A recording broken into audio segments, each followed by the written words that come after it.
He didn't knock. He never knocked. Edward Lawson walked into Hargrove's general store like he owned the floor beneath his boots. And maybe that was the point, to make everyone feel the difference between a man with money and a woman who barely had enough coin to buy flour.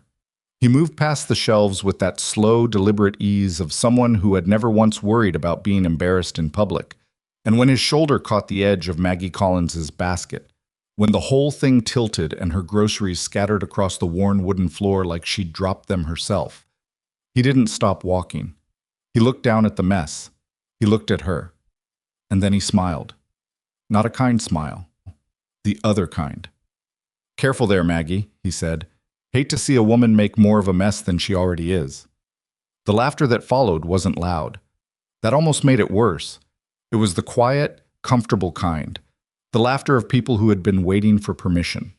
If that moment had happened to you, if you had been standing in that store, watching a man deliberately humiliate someone and then smile about it, what would you have done?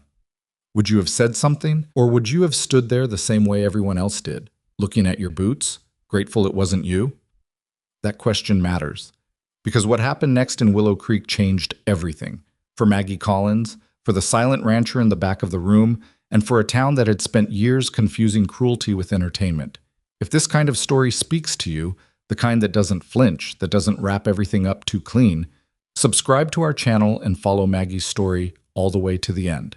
Hit that like button and drop a comment telling us what city or country you're watching from. I want to know how far this story travels. The morning had started badly, the way most of Maggie's mornings did, with something breaking. The latch on the chicken coop had rusted through overnight, and 3 of her hens had gotten into the root cellar before she caught them.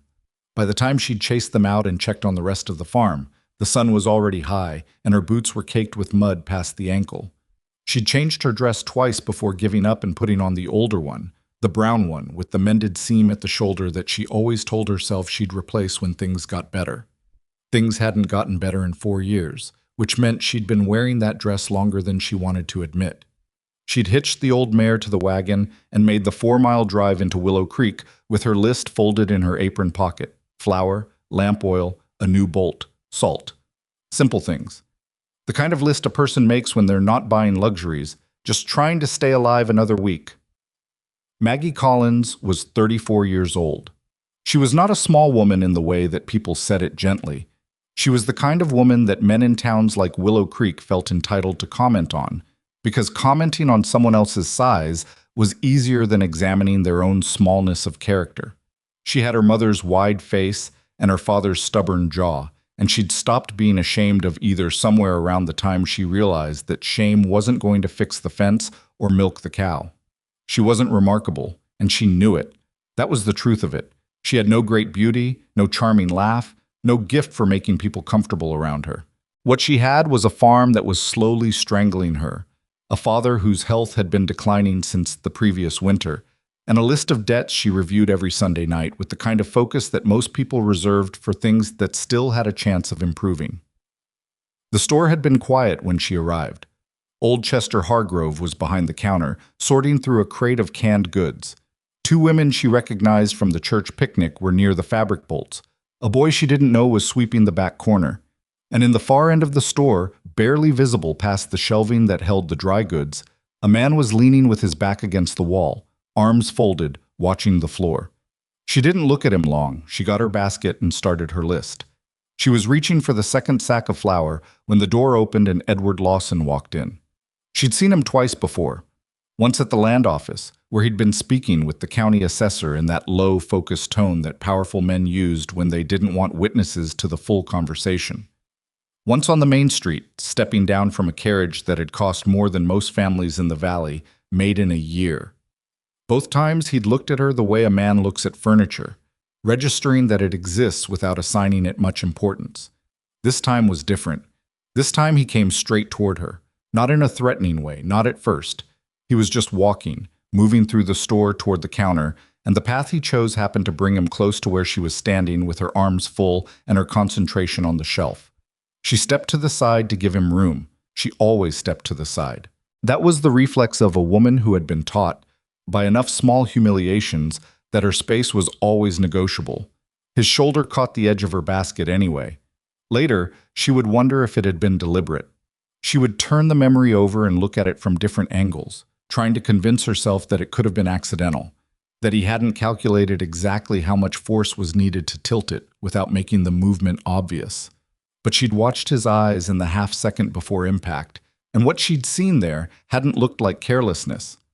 The basket went sideways. The flour sack hit the floor and split at the corner, sending a pale cloud across the boards. The salt followed. The small jar of molasses she'd added last rolled under the shelving unit and disappeared. Maggie stood there for a moment with the empty basket in her hands, looking at the mess on the floor, and she felt the particular kind of humiliation that has no good response. The kind where getting angry makes you look unstable, and saying nothing makes you look weak, and either way the person who caused it walks away clean. "Careful there, Maggie," Edward Lawson said. "Hate to see a woman make more of a mess than she already is." The laughter came from the two women near the fabric. Chester Hargrove didn't laugh, but he looked down at his crate with the particular focused attention of a man choosing not to get involved. The boy in the back corner had stopped sweeping. Maggie crouched down and started picking things up. That was the humiliating part. Not the spill, not even the comment. It was the automatic reaching down. The immediate compliance. The way her body moved toward cleanup without her brain having agreed to it yet, because that was what you did when you were Maggie Collins in Willow Creek. You cleaned up. You didn't make more trouble. You got your things, paid for what you could, and went home. She was reaching for the flour sack when she heard the sound. It wasn't loud. It was a single flat impact, a fist against the wooden counter, and it stopped everything. The laughter, the rustling of fabric, the sound of Lawson's boots on the floor. That's enough. She looked up. The man from the back corner had moved. He was standing now near the center of the store, and he wasn't looking at Lawson. He was looking at the two women near the fabric, and at Chester Hargrove, and at the space where Lawson's smug expression was already reshaping itself into something more careful. Caleb Whitmore. Maggie had known who he was, of course. Everyone in the valley knew Caleb Whitmore, or knew of him, which wasn't the same thing. He was the rancher on the north edge of the valley, the one who'd bought the old Dutton property 6 years back and rebuilt it without asking anyone for help or conversation. He was known for being quiet, not shy quiet, not polite quiet, the other kind, the kind that made people uneasy in the way that still water makes you uneasy, because you can't see what's moving underneath. He'd never been rude to her. He'd also never spoken to her. Not once in the 4 years she'd been struggling with the Collins farm on her own. Not a hello, not a nod, not the simple human acknowledgement that a neighbor owes another neighbor. Now he was standing in the middle of Hargrove's general store, looking at Edward Lawson, like he was something that had tracked in from outside. And his voice, when it came again, was still quiet, but it had the quality of something that didn't require volume to fill a room. The lady dropped her groceries. The decent thing to do is help her pick them up, not make a joke about it. Lawson looked at him for a moment. Something passed across his face. Not fear exactly, but the consideration a predator gives to another predator before deciding if a confrontation is worth the energy. Whatever he saw in Caleb Whitmore's expression apparently answered the question, because he turned back to the counter, set down his own list, and said, "Just a bit of fun, Whitmore. No harm meant. You said harm. To her. In public." Caleb let the words sit there. "That's the kind of thing a man doesn't forget." Lawson said nothing else. He placed his order, accepted his goods, and left the store without looking at Maggie again. The two women near the fabric had stopped laughing. Chester Hargrove was still not looking at anyone. Caleb walked over to where Maggie was crouched on the floor and picked up the salt without asking her permission and without looking for her gratitude. He set it in her basket. Then he looked at the flour sack. "Split corner. You're going to lose a third of this before you get home." "I know," she said.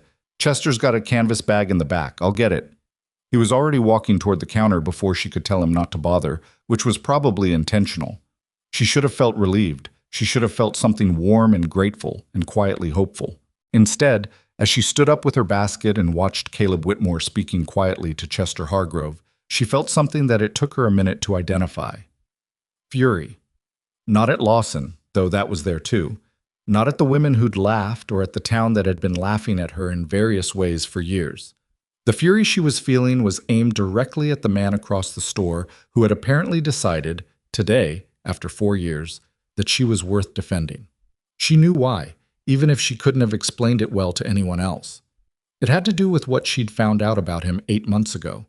It had to do with the things she'd discovered on a sleepless November night, when the ice had broken from the water trough at 3 in the morning, and she'd gone out in her coat to deal with it and found that it was already done.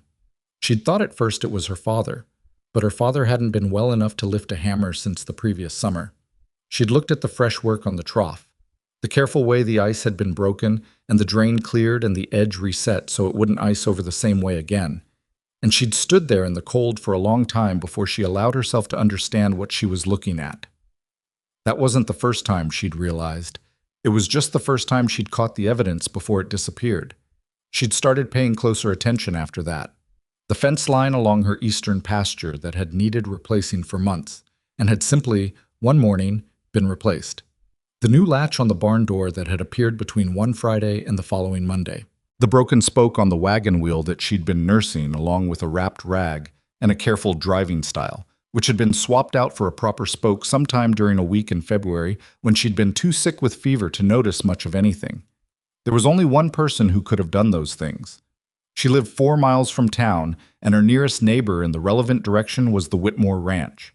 She'd thought about it carefully, mapped the timeline, and arrived at the only conclusion that made sense. Caleb Whitmore had been maintaining her farm. In secret. In the dark. Without ever once saying a word to her about it. That knowledge had done something complicated to her that she was still trying to straighten out. On one hand, the practical reality of what he'd done meant she was probably still farming instead of having lost the place entirely. On the other hand, and this was the part that kept her awake, what kind of man did a thing like that?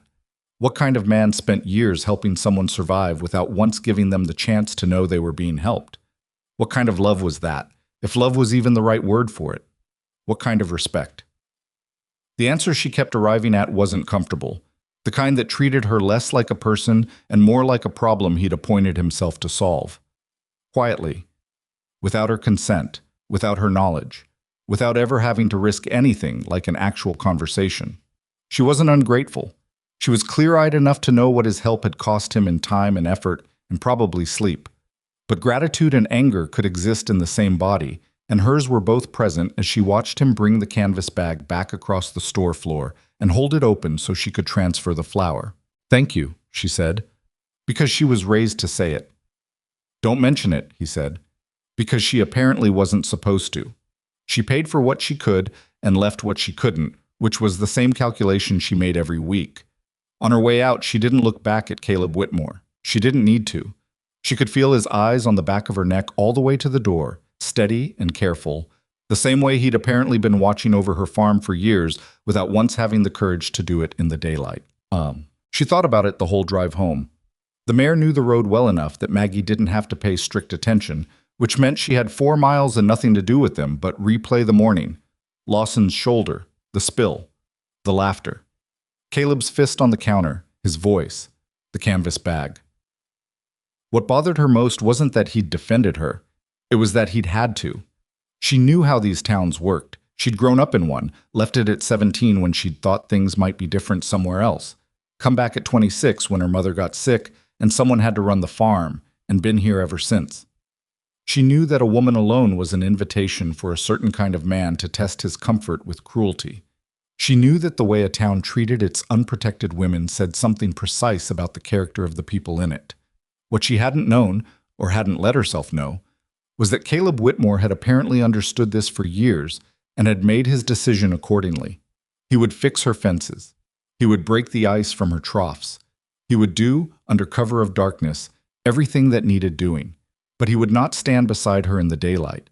He would not be the man that people in Willow Creek associated with Maggie Collins, because that association would cost him something he apparently valued more than her dignity. Or maybe that wasn't fair. Maybe she was reading it wrong. She pulled the wagon up to the barn and sat there for a minute before getting down. The problem was that she could construct a more generous version of the same facts. A man who was private by nature, who had never learned how to close the distance between what he felt and what he was able to say, who helped in the ways that felt safe and stayed silent in the ways that felt too risky. She could believe that version. She could see how a person ended up that way. But believing it didn't change what it had cost her. 4 years of walking into that store, knowing nobody would stand up for her. 4 years of mended fences she couldn't acknowledge because she wasn't supposed to know about them. 4 years of a relationship conducted entirely in secret by one party without the other party's agreement. She climbed down from the wagon and started unloading. Her father was sitting in the kitchen when she came in with the flour, his hands around a cup of something that had stopped being warm an hour ago. Thomas Collins was 61 years old and looked 80. The winter illness had taken something out of him that the spring hadn't put back, and the summer was already turning toward fall without much improvement. He looked up when she came in, and she made her face do the thing she always made it do. The thing that meant everything's fine, just a regular day, nothing to worry about. "How was town?" he asked. "Ordinary," she said. She put the flour away and started the stove for the midday meal. She didn't tell him about Lawson. She didn't tell him about Caleb. She didn't tell him about the spill or the laughter or the fury she'd driven home with in her chest. Thomas Collins had enough to carry. She'd been managing what he didn't need to know for 3 years. "Ran into Ed Lawson at the land office yesterday," her father said. Maggie stopped stirring the pot. "He came here?" "No, I went into town. Needed to ask Chester Hargrove about the mill schedule." He said it carefully, like a man who knows he's about to say something the other person won't like. "Lawson found me outside, said he'd been meaning to speak with me about the north parcel." The north parcel was the 60 acres that bordered the creek. It was the best land on the Collins property, maybe the best land in that part of the valley, because the creek ran clean and year-round, and a man with enough acreage and the right water rights could do nearly anything with it.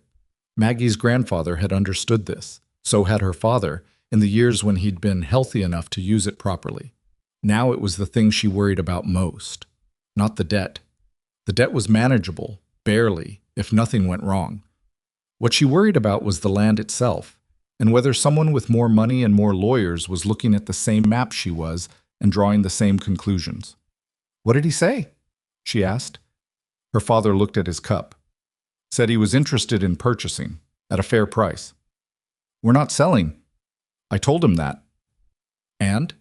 Thomas Collins set his cup down. He had his daughter's stubborn jaw, or she had his. He was very polite about it, said he understood, said if we ever changed our minds, the offer would stand.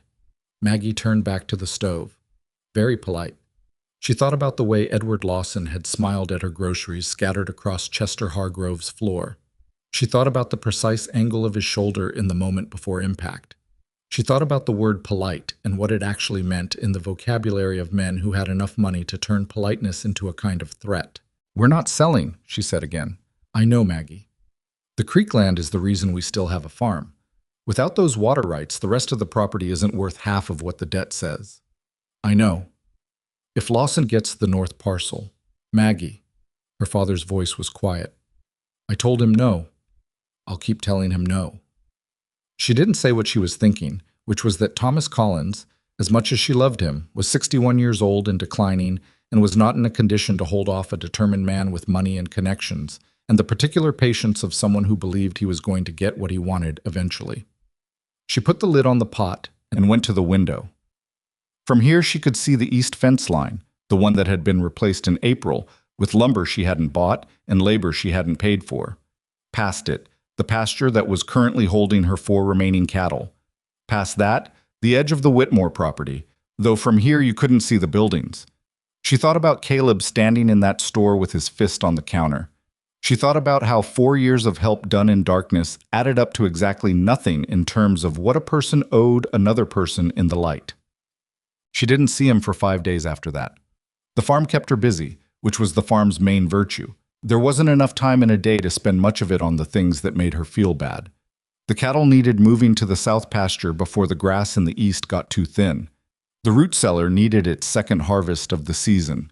The chicken coop latch that had rusted through needed a replacement that she sourced from the collection of spare hardware her father had accumulated over 30 years of farming, sorted through in the bottom of the barn in a box that smelled like old machine oil and dust. She fixed the latch herself. It took her most of a morning and 3 false starts before she got the angle right, but she fixed it. On the 4th day, she found the new post. It was on the west fence line, which she hadn't checked in a week because the west side had always been the sturdiest part of the property. Except apparently the third post from the corner had been leaning for some time, working its way loose from the ground in the wet-dry cycle of the summer, and sometime between Tuesday and Thursday morning it had been replaced. New post, properly set, the earth tamped down neatly around the base. She stood there looking at it for a long time. Then she went back to the barn, saddled the mare, and rode north. She'd never done this before. In all the months since she'd figured out what was happening, she'd never ridden to his property and confronted the reality of it directly. She'd told herself she was being practical. What would she say? How would she start that conversation without it becoming something embarrassing for both of them? But she was done being practical about it. The post had been the thing that tipped her past practical. The Whitmore ranch was a long ride at a walk, shorter at a trot. She pushed the mare to a trot. The morning was clear, and the valley was the particular kind of beautiful that could almost make you forget you were two bad harvests from losing everything. And she didn't let herself look at it too long because she needed to stay angry, and beautiful mornings made that difficult. She found him in the equipment yard beside the barn, replacing a wheel on one of his wagons. He saw her coming from a distance. His head came up with the alertness of a man who spent a lot of time alone and had learned to notice movement from far away. And by the time she stopped the mare and swung down, he'd set down his tools and was standing straight with his arms at his sides, watching her. She walked up to him and she said, without any preamble, "It was you, the fences, the trough, the spoke on my wagon last February, the post on my west line." He didn't deny it. That was the thing that surprised her, even though she'd expected it. He just looked at her with those careful gray eyes and said nothing, which was apparently his preferred method for every situation. "I want you to explain it to me," she said, "because I've been trying to understand it for 8 months, and I can't." Caleb looked at the ground for a moment. Then he looked back at her. "Your west fence needed it," he said. "I know my west fence needed it. That's not what I asked." A pause, the kind that a person uses when they're choosing between honesty and the version of things that's easier to say. "You were managing on your own," he said. "I didn't want to—" "What? Make it complicated?" She heard the edge in her own voice and didn't soften it. "Make it into something I'd have to acknowledge? Something I'd have to feel about?" He looked at her the way you look at something that said the thing you weren't ready to hear. "I was trying to help," he said. "I know you were. And it did help. I want to be honest about that. Some of those things I couldn't have done on my own, or not in time to matter. But Caleb," she waited until he met her eyes, "you helped me in a way that made sure I could never thank you for it. That let you do something good without it costing you anything. You didn't have to talk to me. You didn't have to be my neighbor in any way anyone could see. You just took care of the fence, in the dark, and then went home." The silence that followed was long enough that a crow called from somewhere in the cottonwood trees along the creek, and then was quiet again. "That's not how help works," she said. "Help is supposed to cost you something." Caleb picked up his tools. He set them down again. He ran a hand across the back of his neck, in the gesture of a man who had not had enough practice at being wrong in front of another person. "I didn't think—" "I know," she said. "You didn't think I'd notice, or you didn't think I'd mind, or you didn't think it through at all, which might be the most honest answer." He looked at her then, really looked at her, in a way that had nothing calculating about it, just a kind of plain, unguarded attention that she hadn't expected. It was the same look he'd had in the store for just a second before he'd picked up her salt. "I should have asked," he said. "Yes. I didn't know how." "I know that too." She stood there for a moment longer, the morning stretching quiet around them, and then she said the thing she'd come to say. "Don't fix my fences anymore. Not without asking me first. Not unless you're willing to do it where I can see you." She turned and remounted the mare. "Maggie." She looked back. Caleb Whitmore was standing in the middle of his equipment yard with his tools at his feet and his arms at his sides, and he looked, for the first time she could remember, like a man who understood exactly what he'd done wrong and had no excuse ready for it. "I'm sorry," he said, "for doing it that way." She looked at him for another moment. "So am I," she said. And she wasn't entirely sure, riding back down the valley, which part of it she was apologizing for. Lawson came to the farm 2 days after that. He came alone, which she noted, and he came in the late afternoon when the light was going golden and the valley looked like something from a painting, which she noted also. The timing seemed intentional. Everything about Edward Lawson seemed intentional. He was a handsome man in the way that certain men are handsome, symmetrical, well-dressed, conscious of the effect produced by both. He was somewhere in his mid-40s, maybe a few years older, with dark hair that was starting to silver at the temples, and the kind of straight posture that came from years of believing himself worth looking at. He rode a gray horse that cost more than her whole wagon rig, and he dismounted outside the gate with the easy competence of someone who had been comfortable on horseback since childhood. "Miss Collins," he said. Not Mrs. She'd never been married. He knew this. Everyone in the valley knew it. The fact that he used Miss rather than just her name felt like a small politeness, and she distrusted small politeness coming from this man. "Mr. Lawson, I hope I'm not interrupting." "You are," she said. "But that's all right." He smiled at that. A genuinely amused smile, she thought, or at least a good imitation of one. "Honest woman, I appreciate that. What do you want?" He looked around the property with what she might have called a professional eye, taking in the barn, the fence lines, the pasture where her cattle were coming in for the evening, the condition of the yard. She watched him do it, and she didn't offer him anything. No coffee, no seat, no pretense that this was a social call. "I wanted to apologize," he said, "for what happened in the store, with your groceries. It was clumsy of me, and I'm sorry for it." She looked at him. "I've been thinking about it since," he said, "and it's bothered me. I should have helped you pick them up rather than standing there." This was, she had to admit, not what she'd expected. She'd been braced for a conversation about land, about the North Parcel, about offers and counteroffers, and the quiet pressure of a rich man's patience.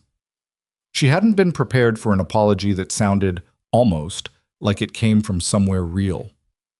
"All right," she said. "I also wanted to say," he continued, "that whatever anyone in that store thought about it, whatever they've thought about you, generally, they're wrong. You're running this place on your own, Miss Collins. That's not nothing." She waited. "I've made some inquiries," he said. "I hope you'll forgive that.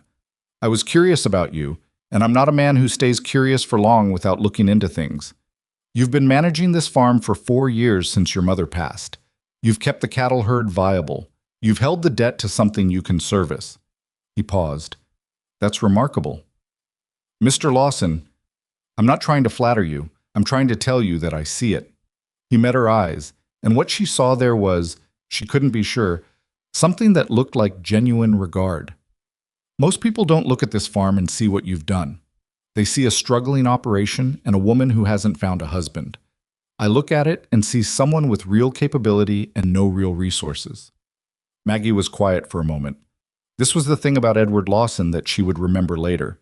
Not the cruelty in the store, not the smooth apology, not any one thing, but this. The man knew how to look at you in a way that made you feel found, like he'd seen something in you that everyone else had missed. It was a particular skill, and it was a dangerous one, and she didn't know yet whether it was performance or whether there was something true underneath it. "What is it you're after?" she asked. He smiled again, and this time there was something more honest in it. "Right now? Just to know you better. If that seems like an odd thing to say, I understand. But I've been in Willow Creek for 6 weeks now, and you're the most interesting person I've encountered." "Most interesting," she said. "Because I run a farm alone?"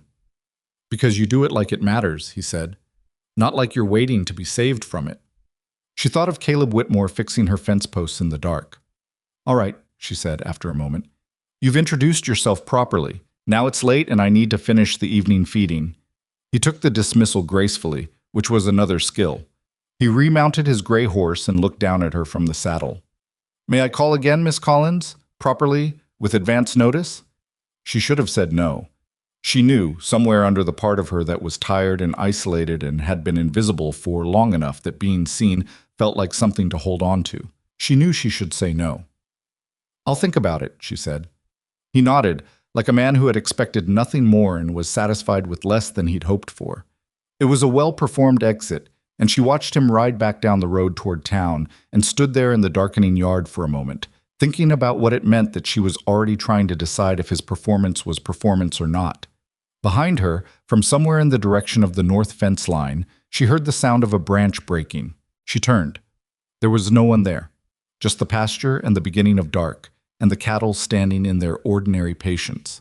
But the feeling of being watched stayed with her all the way through the evening, feeding and into the house, and didn't entirely leave her even when she'd checked the locks and gone to bed. She lay there in the dark and thought about two men, one who said the right things out loud and helped himself to her attention, and one who said nothing and helped himself to her fence posts. Neither arrangement seemed quite right. Neither seemed quite honest. Somewhere between them was something she actually wanted. She just hadn't figured out yet whether it existed, or whether she was going to have to build it herself out of whatever was available. She didn't sleep well that night, or the one after it. The problem wasn't Lawson exactly, though he was part of it. The problem was the feeling she'd had standing in the yard watching him ride away. That particular mix of wariness and something she didn't want to name. The feeling of being looked at by someone who was very good at looking. She was 34 years old, and she knew what loneliness felt like from the inside, and she also knew that loneliness made a person vulnerable to the wrong kind of attention in ways that were embarrassing to admit. She got up both mornings before light and worked until she was too tired to think, which was her preferred method for anything she didn't want to examine. On the third morning after Lawson's visit, she was in the barn doing the early feeding when she heard the wagon on the road. She didn't go out to look. Whoever it was would either stop or wouldn't, and either way the cattle still needed their hay distributed evenly, or the dominant ones would crowd out the smaller animals, and the smaller ones would fall behind on their condition heading into fall, which was the kind of problem that compounded itself quickly. She was almost finished when her father appeared in the barn doorway.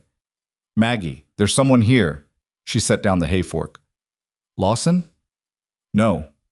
He paused, and she could hear something in the pause that she couldn't quite name. "Caleb Whitmore." She wiped her hands on her apron and walked out.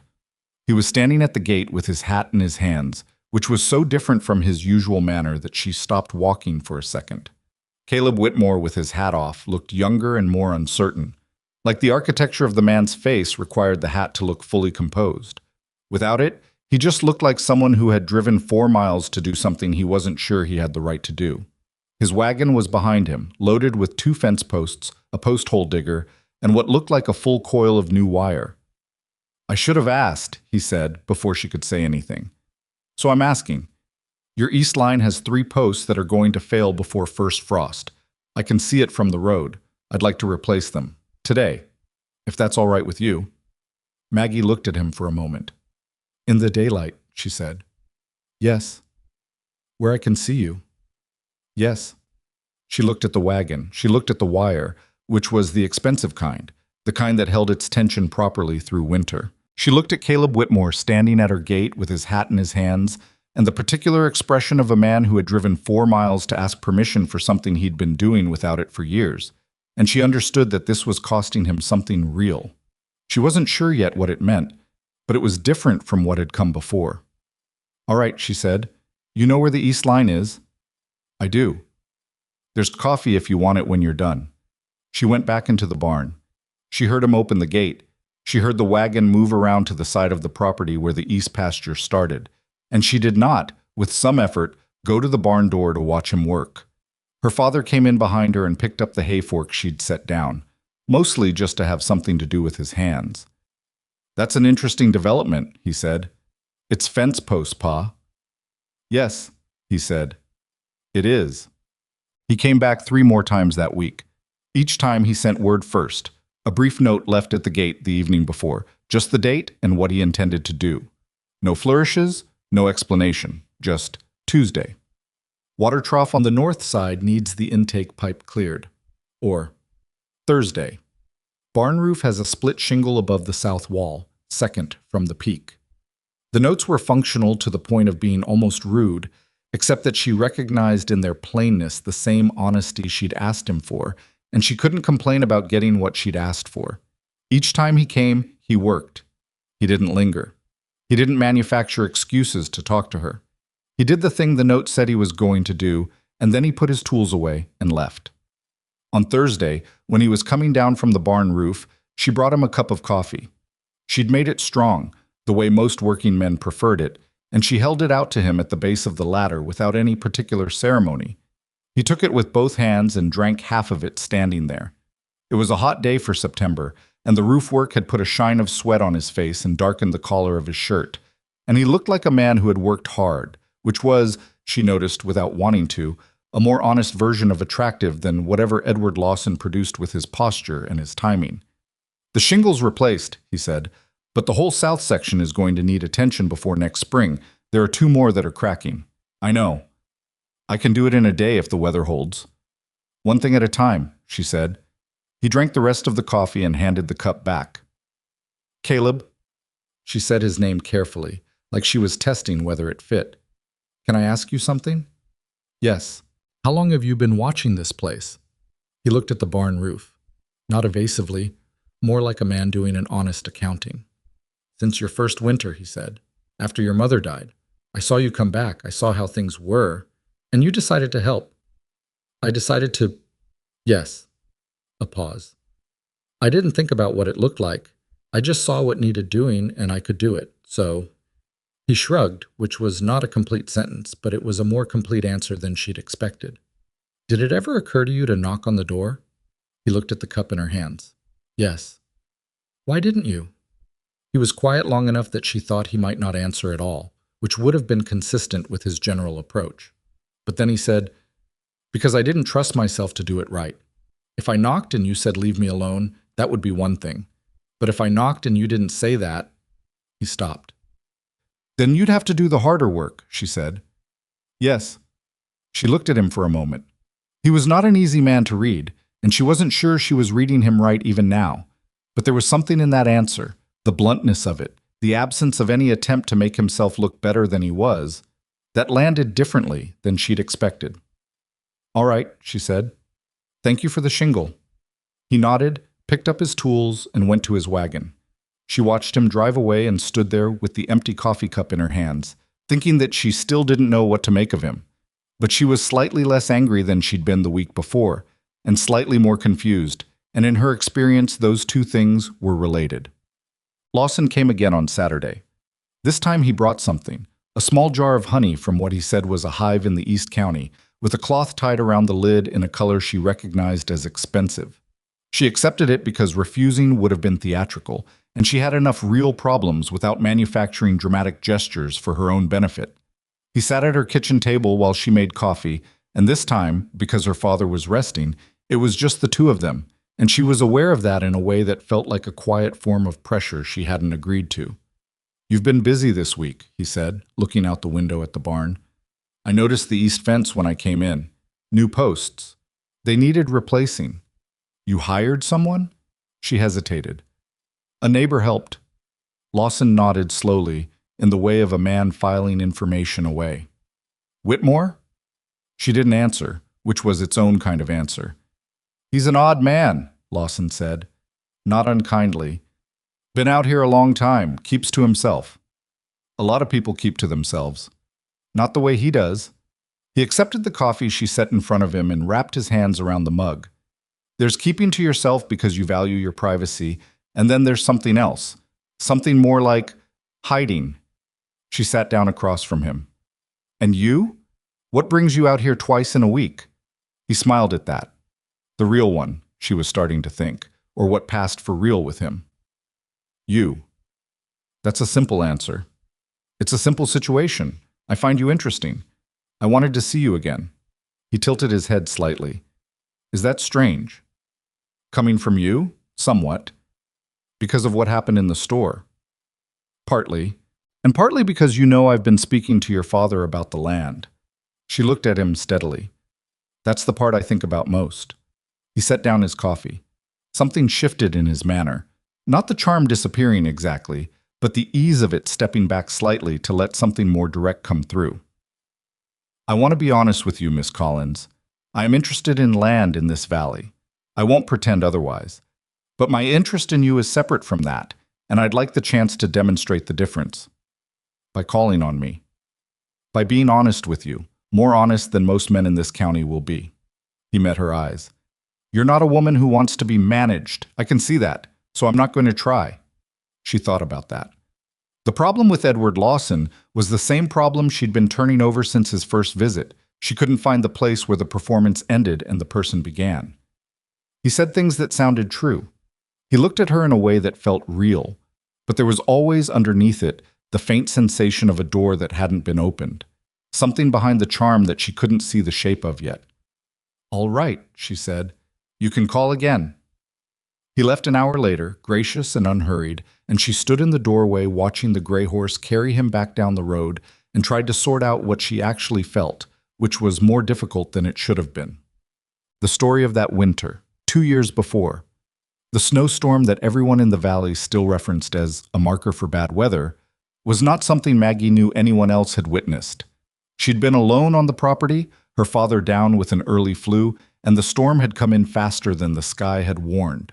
By the time she realized how serious it was, the temperature had dropped 15 degrees in 3 hours, and the wind was loud enough to make the barn walls creak in ways she didn't like. She'd gotten the cattle into the shelter and was heading back to the house when she heard the horse. It was in the creek pasture at the corner of the property nearest the water, and even through the noise of the storm, she could hear the particular sound a panicked animal makes. Not a normal whinny, but the high, broken sound of something that has lost its anchor. A horse that had gotten through the fence somehow, maybe during the first rush of the storm, and was now out in the open with nothing to orient to. She knew the horse. It was Delmore Hutch's roan mare, recognizable by the white on her left foreleg. Hutch's property was 2 miles east, and the horse had evidently covered the distance in a state of pure panic. She should have gone inside. The rational thing, the safe thing, was to go inside, wait out the storm, and deal with whatever was left of the horse situation in the morning. 3 experienced ranchers in the valley, men who did this for a living, would have told her the same thing. She didn't go inside. She went to the creek pasture, working along the fence line so she wouldn't lose her direction in the dark, and she found the horse pressed into the corner where the 2 fences met, trembling so hard she could feel the vibration from 6 feet away. The animal's eyes were white-rimmed and wild, and it was bleeding from a scrape along its shoulder where it had come through the fence wire. What she did was not brave, exactly. It was something more instinctive than bravery. She stopped moving. She stopped making any sound at all. She stood in the snow and the dark and the wind, and she breathed slow and even, and she waited for the horse to hear something other than the storm. It took a long time. The cold got into her coat in layers while she stood there. Her feet stopped feeling distinct from the ground after a while, but she held still and she kept breathing, and eventually, the horse lowered its head 2 inches, which was the sign she was waiting for. She moved forward 1 step. She didn't know she was being watched. She found that out later. Much later, in a way she hadn't expected. At the time, she was only aware of the horse and the storm and the careful arithmetic of patience. It took her 20 minutes to get close enough to put a hand on the mare's neck, another 10 to get a lead rope on her, another 15 to walk her back through the storm to the barn, where she put her in the empty stall and checked the shoulder wound and covered her with the spare blanket from the tack room wall. By the time she got back to the house, she was shaking from the cold in a way that didn't stop for an hour. She never told anyone. There was nothing to tell, really. A loose horse, a bad storm, a woman who'd rather stand in the dark than leave something frightened and alone. She'd sent word to Delmore Hutch in the morning, and he'd collected the mare with an embarrassed relief that he'd covered with gruffness, and that was that. She only learned she'd had a witness because of what Caleb said to her in the barn that Thursday afternoon. Not the thing he'd intended to say, but the thing that slipped out around the edges of what he was saying, the way truth does when a person isn't carefully containing it.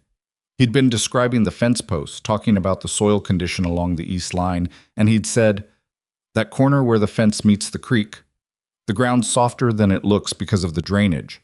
A horse could push through it if it panicked." He'd said it like he'd seen it happen, and she'd looked at him, and something had gone quiet in his face that told her she was right. "You were there," she said, "during the snowstorm 2 winters ago." He didn't answer immediately, which was answer enough. "You watched me," she said. "I was riding the fence line, my own fence line. The storm came in faster than—" He stopped.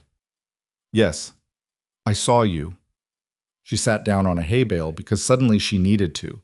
The thing that she felt was not quite embarrassment, not quite anything she had a clean word for.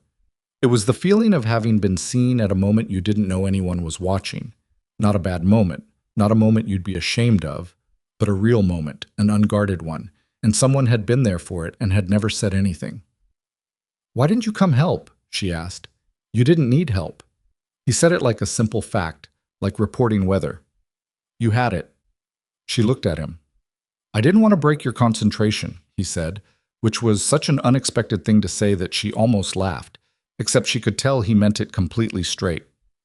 You watched me calm a horse for half an hour in a blizzard, she said. Yes. And then you went home. Yes. She was quiet for a moment. And that's when she stopped. Yes, he said very quietly.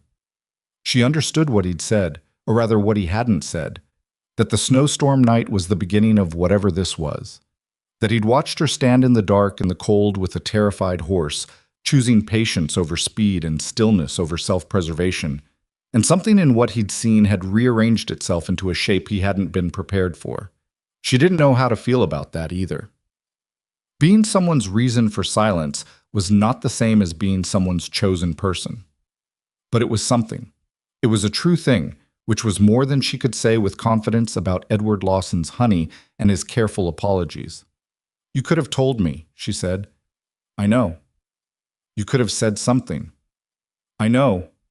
He picked up the hay fork he'd set down, looked at it, set it down again. I'm not good at the words. I'm better at the fences. I noticed, she said dryly. Something moved across his face that might have been very briefly, almost a smile. The roof still needs the south section, he said, if that offer's still there. Come on a day I know about, she said, and bring the right grade of shingles, not the cheap kind. The cheap kind warps. I know what grade of shingles your barn needs, Maggie. She looked up at him.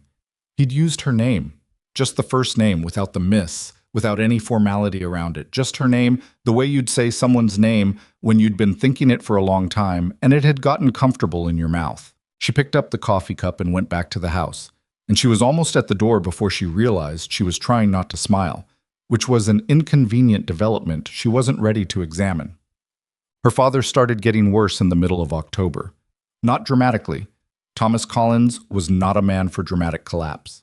He got worse the way he did most things, quietly and steadily, and without wanting to make a fuss about it. He started skipping the morning walk he'd been doing since summer. He stayed at the table longer after meals, not quite resting, not quite doing anything, just sitting in the particular stillness of a man whose body was working harder than it looked. He started coughing in the evenings, a dry sound that she heard through the walls and that she forced herself not to count. She took on more of the farm work without discussion, rearranging her days to cover the tasks he'd been managing. The cattle check in the evenings, the firewood splitting, the weekly maintenance on the pump at the south well. She was tired in a way that went past the end of the day and had started to sit in her bones. It was in this period that Edward Lawson shifted his approach. He'd been calling regularly for 3 weeks by then, and his visits had a pattern she'd noticed. He always came in the late afternoon, always brought something small, always stayed exactly the right amount of time and left before he overstayed it. He was very good at calibrating himself to what was welcome. She'd started to feel, without being able to point to anything specific, that she was being measured, not rudely, not obviously, but with the precise attention of someone who was gathering information. Then one afternoon he brought the ledger. Not obviously, not in a way that announced itself. He put it on the table while she was getting the coffee, and when she sat down he said in the tone of someone raising something they'd been reluctant to bring up, I've been looking at the county land records. I hope that doesn't seem presumptuous. She looked at the ledger. She didn't touch it. And, she said, and your family has been carrying a lien on the East 40 since before you came back.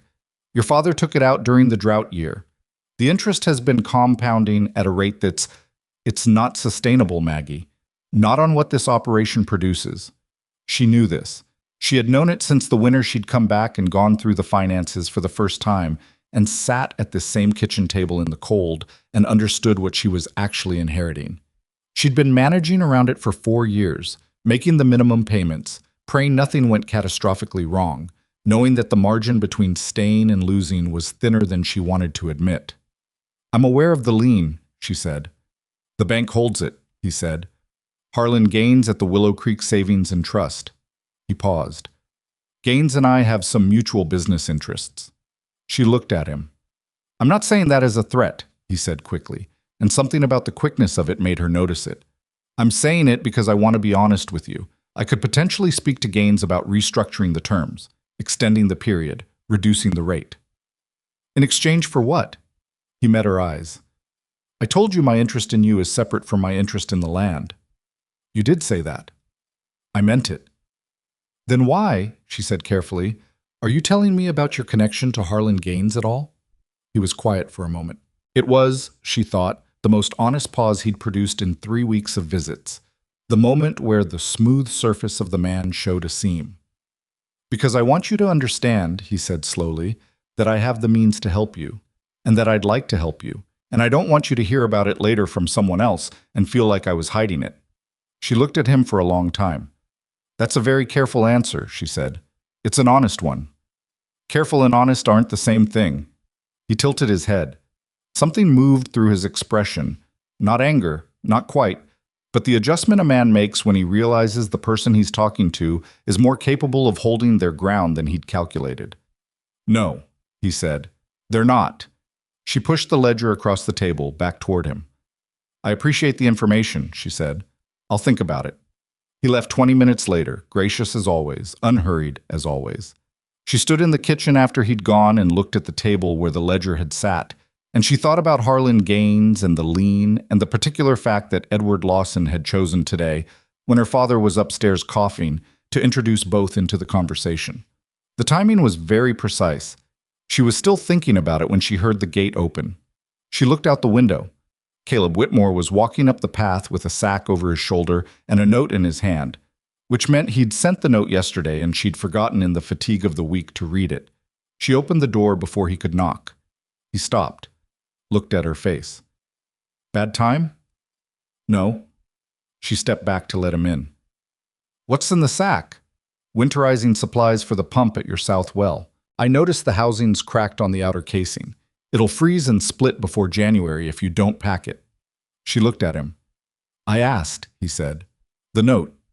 You did. I forgot to read it. Come in. He came in and stood in her kitchen, which was a small kitchen made smaller by the fact that Caleb Whitmore was not a small man, and he set the sack down on the floor by the door in a way that suggested he was not planning to stay long. He looked at the kitchen table, at the place where the ledger had been, at the 2 coffee cups she'd set out, one of which still had the ring mark from Lawson's visit, and he was too perceptive a man not to notice, and she watched him notice. Lawson was here, she said. Not a question. I passed his horse on the road. He looked at her. None of my business. He told me he has a connection to Harlan Gaines at the bank. She said it flatly, watching his face. He offered to speak to Gaines about the lien on the East 40. Caleb went very still. He said he wants to help, she continued, that it has nothing to do with the land, that his interest in me is separate. Do you believe that? She looked at him for a moment. I don't know yet. That's the honest answer. He nodded slowly. He looked at the sack of winterizing supplies on the floor and then looked back at her. She could see him working through something, the particular effort of a man who was trying to say a thing that didn't come naturally. Maggie. He said her name the same way as before, carefully, like it meant something specific. Harlan Gaines doesn't do favors, not for people he doesn't have a prior arrangement with. Meaning? Meaning, if Lawson can speak to Gaines about your lien, it's because Gaines already answers to Lawson in some way, which means the lien itself. He stopped. Say it, she said. The lien is already in Lawson's reach, he said. He may not need to buy your land. He may already have a claim on what it owes. The kitchen was very quiet. Outside, the October wind came through the gap under the door, and she felt it on her ankles and thought about her father upstairs, and the East 40, and the thin margin between staying and losing that she'd been balancing on for 4 years. He seemed genuine, she said, not because she fully believed it, but because she needed to say it out loud and hear how it sounded. He's very good at seeming things, Caleb said. That's what I know about him. And what do you know? Actually know? Caleb was quiet for a moment. Not enough. That's the problem. She sat down at the table. He stayed standing, which was probably the right instinct. Sitting down would have made it feel like a different kind of conversation, one neither of them was prepared for. I'll go into the county seat, he said. The land records are public. If Lawson's done this kind of thing anywhere else in the territory, there'll be a record of it. She looked up at him. Why would you do that? He looked at her with a directness that she'd come to recognize as his particular form of honesty. the kind that didn't dress itself up. "Because I can," he said, "and because you shouldn't have to." She was quiet for a moment. "That's the same reason you fixed the fences," she said. "No," he said, "this is different." She waited. "When I fixed the fences," he said slowly, "I was doing it because it was easier than doing something harder. This is the harder thing." He picked up his hat from the chair where he'd set it. "I'll go Thursday. I'll let you know what I find." He picked up the sack of winterizing supplies and went out to the south, well without another word, and she sat at the kitchen table and listened to the wind and her father's coughing overhead and the distant, ordinary sounds of a man working on her property in the daylight where anyone could see him, and she thought about what it meant that the harder thing was the thing he'd chosen. She thought about it for a long time, and she didn't come to any clean conclusion, because that was the truth of it. There were no clean conclusions available. Not with Lawson's offer sitting somewhere between genuine and calculating. Not with Caleb's careful honesty that still sometimes felt like a door he wasn't fully willing to open. Not with her father getting worse in the East 40 and the lean in the winter coming in faster than the sky had warned. But she was more alert than she'd been that morning, and she was paying attention in a different way. That had to count for something. Caleb left for the county seat on Thursday morning before the sun was fully up. Maggie knew because she heard the wagon on the road, the particular sound of it, which she'd learned to distinguish from other wagons by the slightly uneven rhythm of the left rear wheel that needed adjusting. She was already in the barn doing the morning feeding when he passed, and she didn't go to the door to watch him go. She just listened to the sound get smaller until it was gone, and then she went back to distributing the hay. She told herself she wasn't waiting. She had too much to do to be waiting for anything. Her father came down for breakfast looking marginally better than the previous 2 days, which was enough to make her carefully optimistic without letting herself get ahead of it. He ate most of what she put in front of him and drank his coffee without grimacing at it, which had become her rough metric for how his lungs were doing. She watched him from the corner of her eye while she washed the dishes and told herself that the coughing in the night had been lighter, which she thought was probably true. "You seem distracted," he said. "Farm things," she said. "It's a slow season for farm things." She set a dish down harder than she meant to.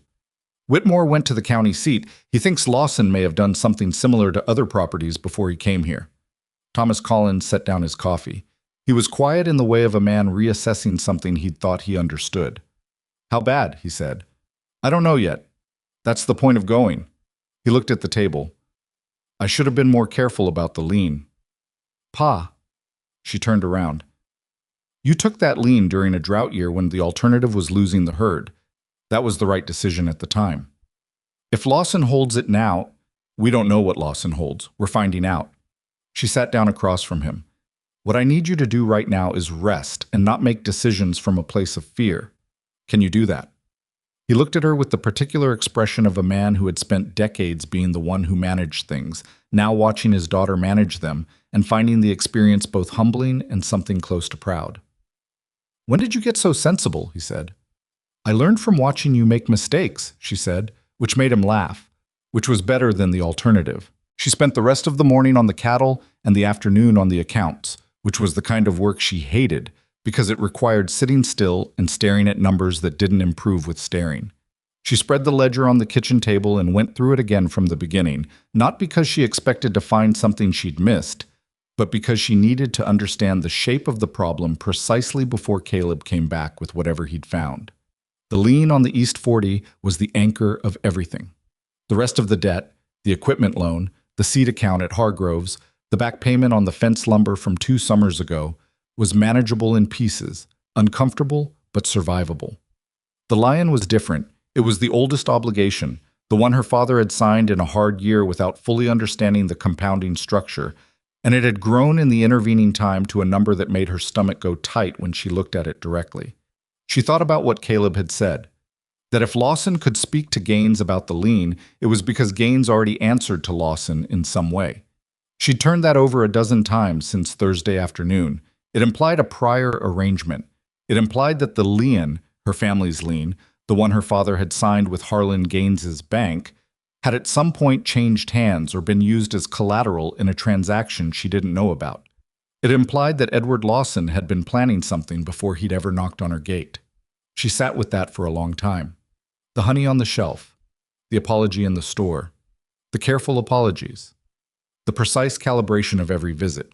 She sat with the possibility that all of it had been a method for approaching something he intended to take anyway, and she tried to feel it clearly, not dramatically, not with the kind of rage that would make her stupid, but with the cool attention she'd learned to use for things that were dangerous. Because if she was right, she needed to be smart. And being smart meant not letting him know she was on to him until she had something solid enough to use. Caleb came back Friday evening, later than she'd expected. She heard the wagon from the kitchen window and went to the door, and by the time he'd come through the gate, she could already tell from the set of his shoulders that he'd found something. Not good news. She'd learned enough about the way he carried himself to read that much.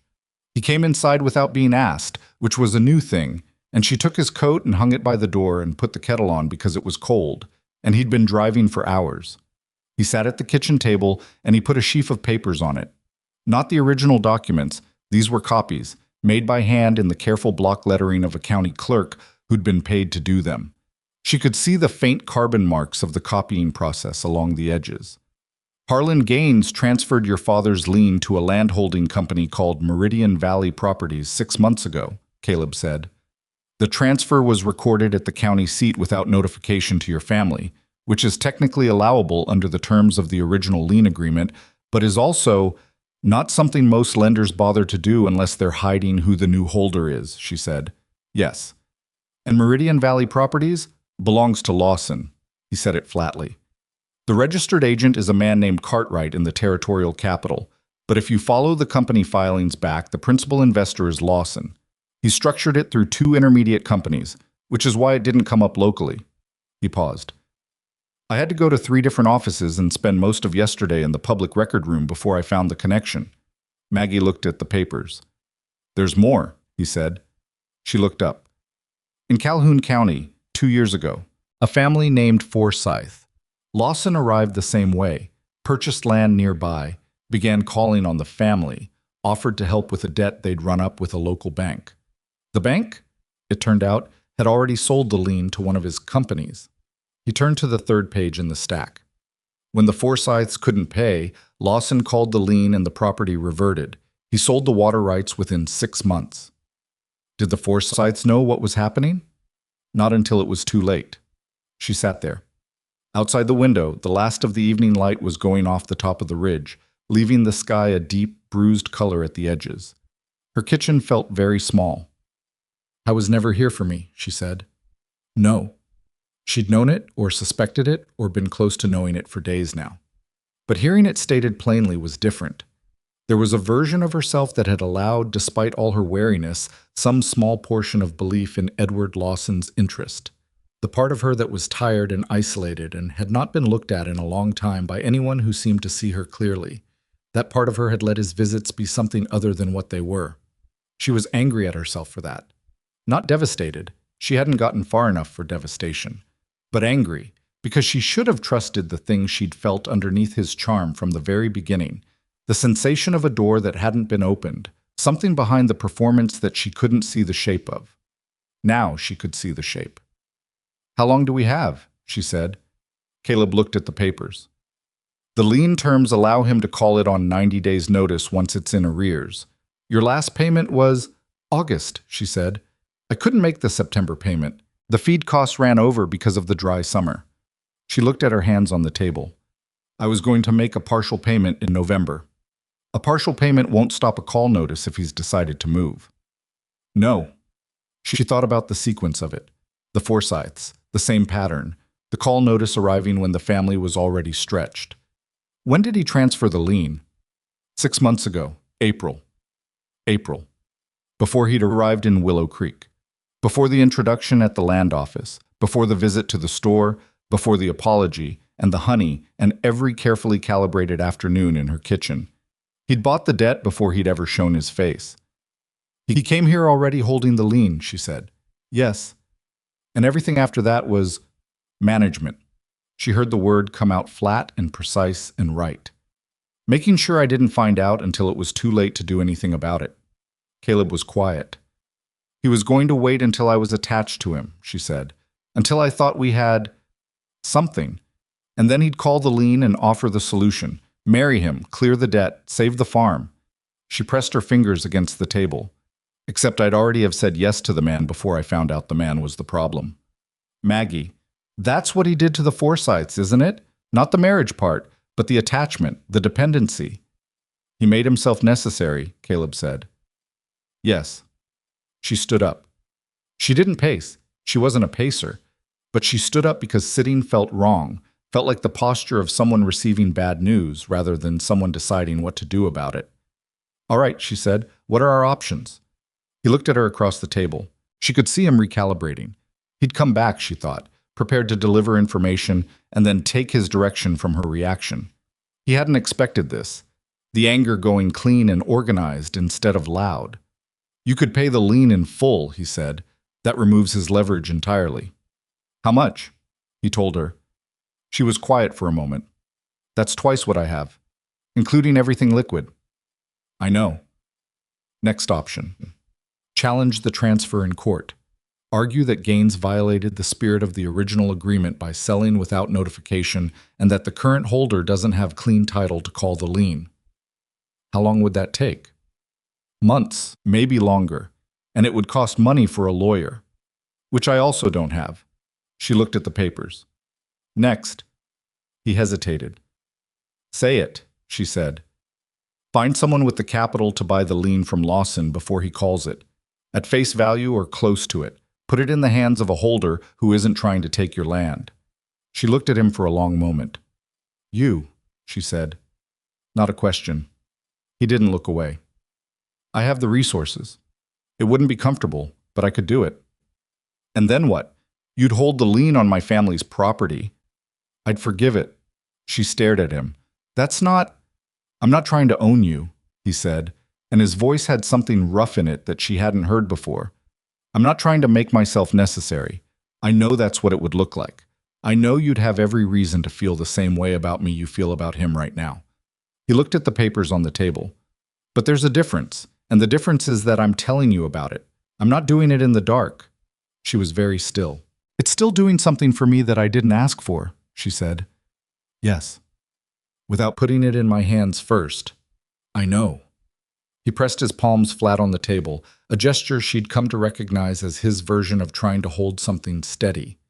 But you'd know about it, every part of it. There'd be no version of this where you find out later what was really happening. She thought about the Forsyths. She thought about 6 months of Edward Lawson appearing in her life from a position he'd built before she ever knew he existed. She thought about a man who drove 4 miles to knock on her gate and ask permission to fix a fence post. Let me think about it, she said. Take the time you need. How much time do I have before he moves? Caleb looked at the papers again. He's called on you how many times? 7 visits over 3 weeks? And he's offered help with the lien directly? Once, obliquely. He calculated something.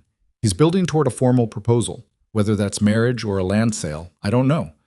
But he's getting close to the moment where he makes the ask, and he wants you already dependent before he does. How long? 2 weeks, Caleb said. Maybe 3. She looked at him. 2 weeks. I need you to do something else for me, she said. Not the lien, not yet. Something else. What? I need you to find out if Harlan Gaines knew when he sold the lien that it was going to Lawson, or if Lawson hid his involvement from the bank too. Caleb frowned. Why does that matter? Because if Gaines knew and did it anyway, he's complicit. And a complicit local banker is a much more useful piece of information than a land company filing in the territorial capital. She picked up the papers from the table. People in Willow Creek know Harlan Gaines. They trust him. If Gaines sold their neighbor's debt to a man who was planning to use it to take her land, and Gaines did it knowingly. She let that sit. Caleb looked at her with something she hadn't seen from him before. Not surprise exactly. Something more specific than that. You're going to expose him, he said. I'm going to try. She set the papers down. But not if it's just my word against a banker and a man who's very good at seeming things. I need documentation. Gaines will have records of the correspondence with Lawson's company. Records he won't show me willingly. No, Caleb said. But I know 2 men who've done business with Gaines for 30 years. If they start asking questions about Meridian Valley Properties and why Gaines was doing business with an out-of-territory company, he stopped. It would take time. How much time? A week. Maybe less if Gaines gets nervous. She looked at him across the table. This man who had spent years doing things in the dark and was now sitting in her kitchen in the lamplight, talking through plans like someone who'd decided to be in the actual problem instead of around the edges of it. Caleb, she said his name slowly. I need you to understand something. If you do this, if you start asking questions, if you talk to those men, Lawson is going to figure out that someone is looking into him. He'll know it's connected to me. Yes. That might accelerate his timeline. He might call the lien before we have enough to fight it. Yes. Are you prepared for that? He looked at her steadily. Are you? She thought about her father upstairs. The East 40. The water rights that made the rest of the property viable. The farm her grandfather had built, and her mother had loved, and that she had been holding together with the particular stubbornness of someone who had nowhere else to be and no intention of giving up. Yes, she said. Lawson came 3 days later. It was the middle of the afternoon on a Tuesday, and he came without his usual warning. No note the evening before, no arrangement of the timing, the way he usually arranged things. He just appeared at the gate, and when she saw him from the kitchen window, she felt the shift of it, the way the pattern had broken, and she understood that something had changed. She met him at the door. She didn't invite him in. He stood on the front step with his hat in his hand, and his expression arranged in something that was very close to concern. I've heard some disturbing news, he said, that someone has been going to the county seat asking questions about my business interests. Is that so? She said. It is. He looked at her carefully. I want to give you the chance to tell me if you know anything about it. Why would I know anything about it? Because the questions are specific to Willow Creek and to properties in this valley. He paused. And to me. She held his gaze. She had practiced this, not the words exactly, but the quality of attention she'd need to bring to it. The ability to look at a man who had been lying to her for weeks and not let the knowledge of it show in her face. I think, she said, that when a man comes to a place and starts buying up debt and making himself helpful to people who are struggling, it's natural for those people to have questions. Something moved in his expression. Not the concern, the thing under the concern. I want to help you, Maggie, he said. I've been trying to show you that. I know what you've been trying to show me. Then let me help, properly. He stepped forward, not aggressively but decisively, the movement of a man who had decided to skip ahead in the plan. The lion on your East 40. I can have it cleared within the week. No payments, no interest, nothing. A clean title on that parcel, entirely in your family's name. She looked at him. In exchange for what? She said. For the North 60, he said. The creek land. A fair market price. More than fair, actually.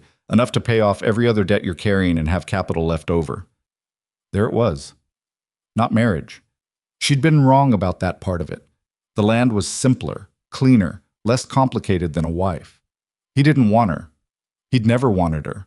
He wanted the creek, the water rights, the 60 acres her grandfather had understood, and her father had refused to sell, and that she had been protecting, without fully understanding why, through 4 years of barely making it.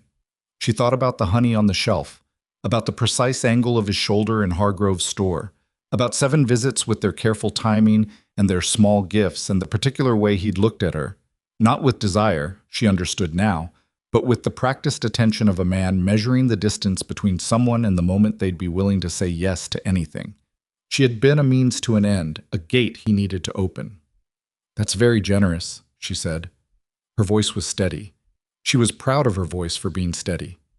It is, he said, because I think you deserve something to actually build on. Not this. He gestured slightly, the smallest dismissal of everything she'd been fighting for. Not this constant survival. Let me think about it, she said. He looked at her.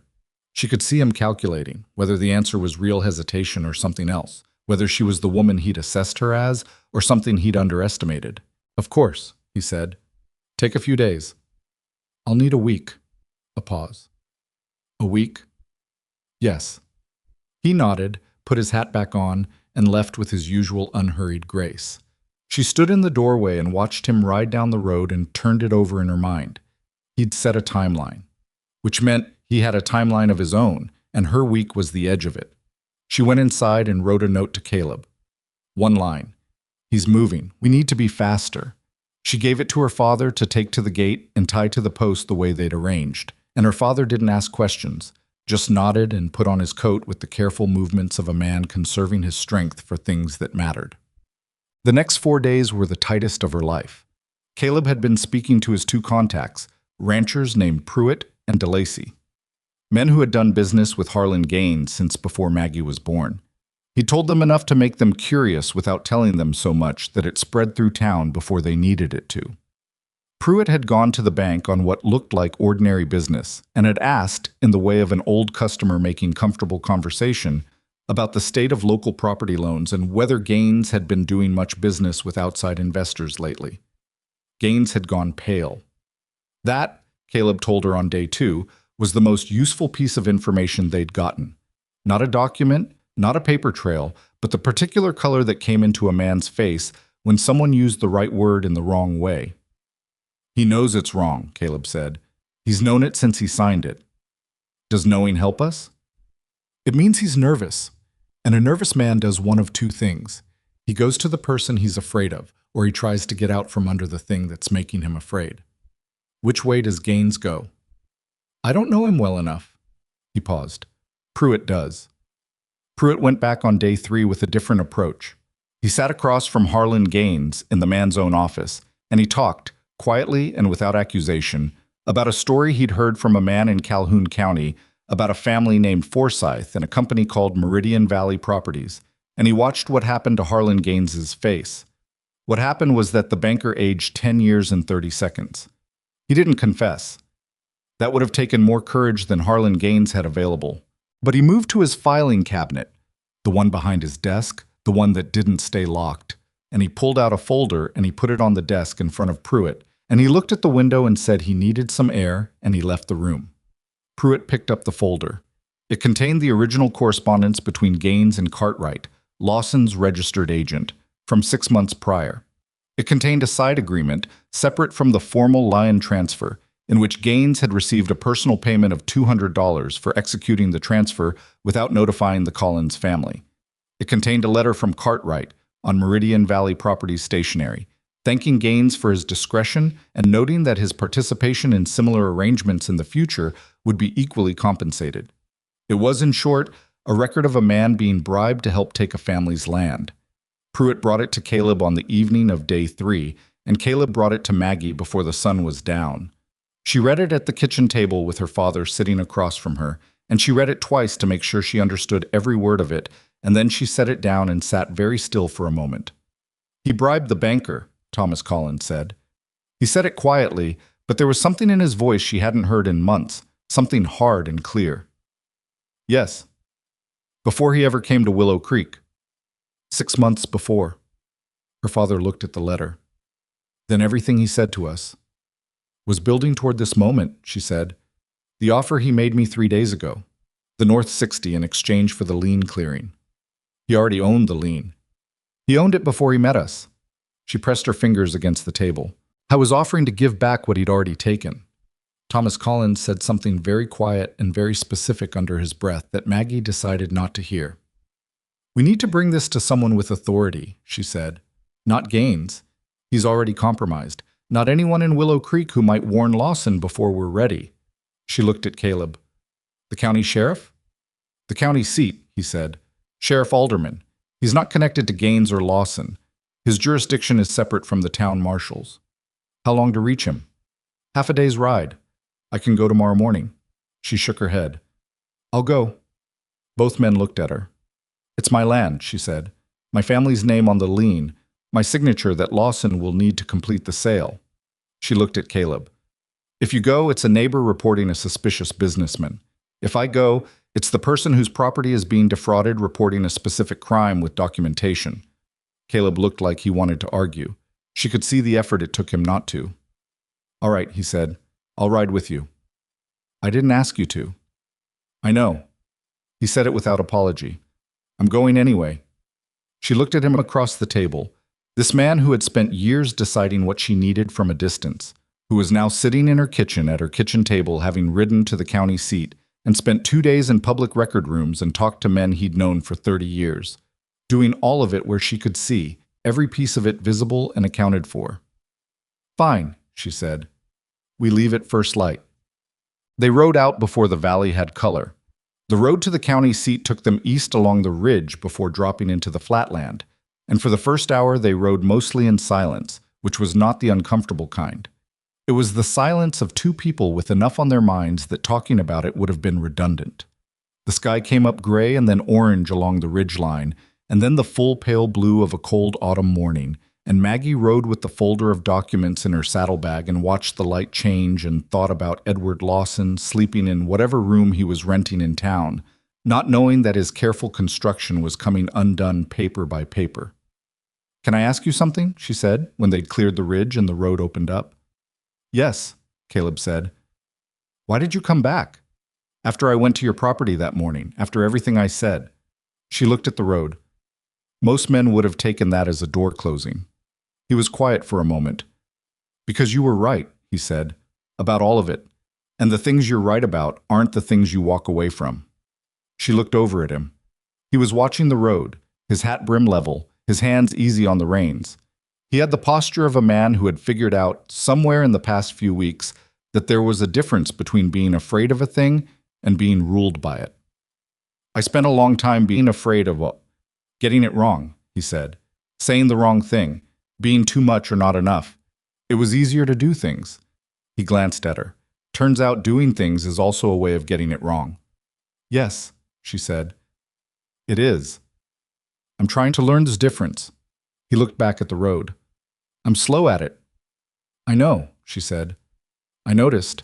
Something shifted at the corner of his mouth that was as close to a smile as she'd seen from him. They rode another half-mile in the good silence before she said, when this is over," he said, "I'd like to take you to dinner at the hotel in town, where people can see us." She looked at him. "If that's something you want," he said carefully. She thought about the store, the flour on the floor, the laughter, the way she'd driven home with fury in her chest and nowhere to put it. She thought about 4 years of invisible help and 3 weeks of visible harm, and this morning, this cold October morning, on the road to the county seat, riding beside a man who was finally trying to do the harder thing. "Ask me again," she said, "when it's actually over." He nodded. "Fair enough." They rode on into the morning, the horses steady on the road, the valley falling away behind them, and Maggie held the folder of documents against her side and thought about Harlan Gaines's pale face and the letter on Meridian Valley Properties stationery and the particular expression on Edward Lawson's face 3 days ago when he'd named his price. She was afraid. She was honest enough with herself to admit that. She was afraid that Alderman wouldn't move fast enough, that Lawson would find out they'd gotten the documents, that something in the chain would break before they'd gotten it far enough. But underneath the fear was something steadier. The same thing she'd had in the creek pasture in the blizzard, standing in the dark and the cold with nothing but patience and the understanding that some things could not be rushed, that the only way through was to hold still and breathe and wait for the right moment. She was done being managed, done being the woman who cleaned up the mess quietly and went home and didn't make more trouble. Whatever came next, she was going to meet it, standing up. Sheriff Alderman was a compact, careful man in his late 50s who wore his authority without decoration and listened to people the way experienced lawmen learned to listen, without expression, without interruption, taking everything in and giving nothing back until he'd heard the full shape of it. He listened to Maggie for 40 minutes. She laid it out in the order she'd organized it during the ride: the lien, the transfer, the bribed correspondence, the Forsyth family in Calhoun County, Lawson's visits and his offer, and the timeline she'd reconstructed from the documents Pruitt had retrieved from Gaines's office. She put each paper on his desk as she referenced it, and she spoke without rushing, because she'd learned that rushing made you sound desperate, and desperate made people doubt you, even when you were right.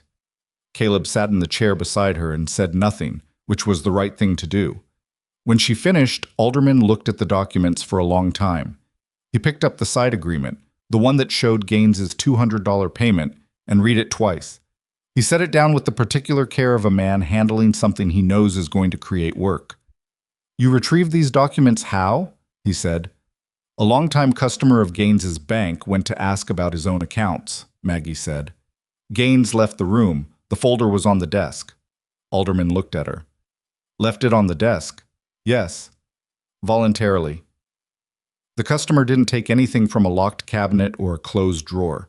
He read what was on the desk in front of him while Gaines was out of the room. The sheriff looked at the folder. He was weighing something. She could see the calculation behind his eyes. Whether the documents were clean enough to use. Whether the method of retrieval would complicate a prosecution. Gaines left the room deliberately, Caleb said. It was the first thing he'd said in 40 minutes. He knew what was in the folder. He knew why Pruitt was there. He made a choice. Alderman looked at him. You're Whitmore. North Valley. Yes. You went to the public records in the county seat. 2 days ago. What I found is in the stack on the right side of the desk. The sheriff looked at it. He looked at the window. He looked at Maggie. Calhoun County, he said. The Forsyth property. I can give you the name of the sheriff there, Caleb said. I spoke to a clerk in the record office who told me the case was still technically open. Forsyth filed a complaint but couldn't produce documentation at the time. Alderman tapped his finger on the desk once. Twice. I'll need to ride to Willow Creek, he said. I'll want to speak to Gaines directly, and I'll want Lawson available for questioning. He's expecting my answer to his offer tomorrow, Maggie said. He'll be in town. Then I'll be in town tomorrow. He looked at her steadily. Miss Collins, I want to be straightforward with you. What's in these documents is serious. The bribery element alone is enough for charges against Gaines. The fraud pattern, if Calhoun County cooperates, is enough to hold Lawson on something substantial. He paused. But legal processes take time. I can't promise you that the lien is cleared by tomorrow or by next week. I can stop him from calling it while there's an active investigation, but clearing title is a different matter. I understand that, she said.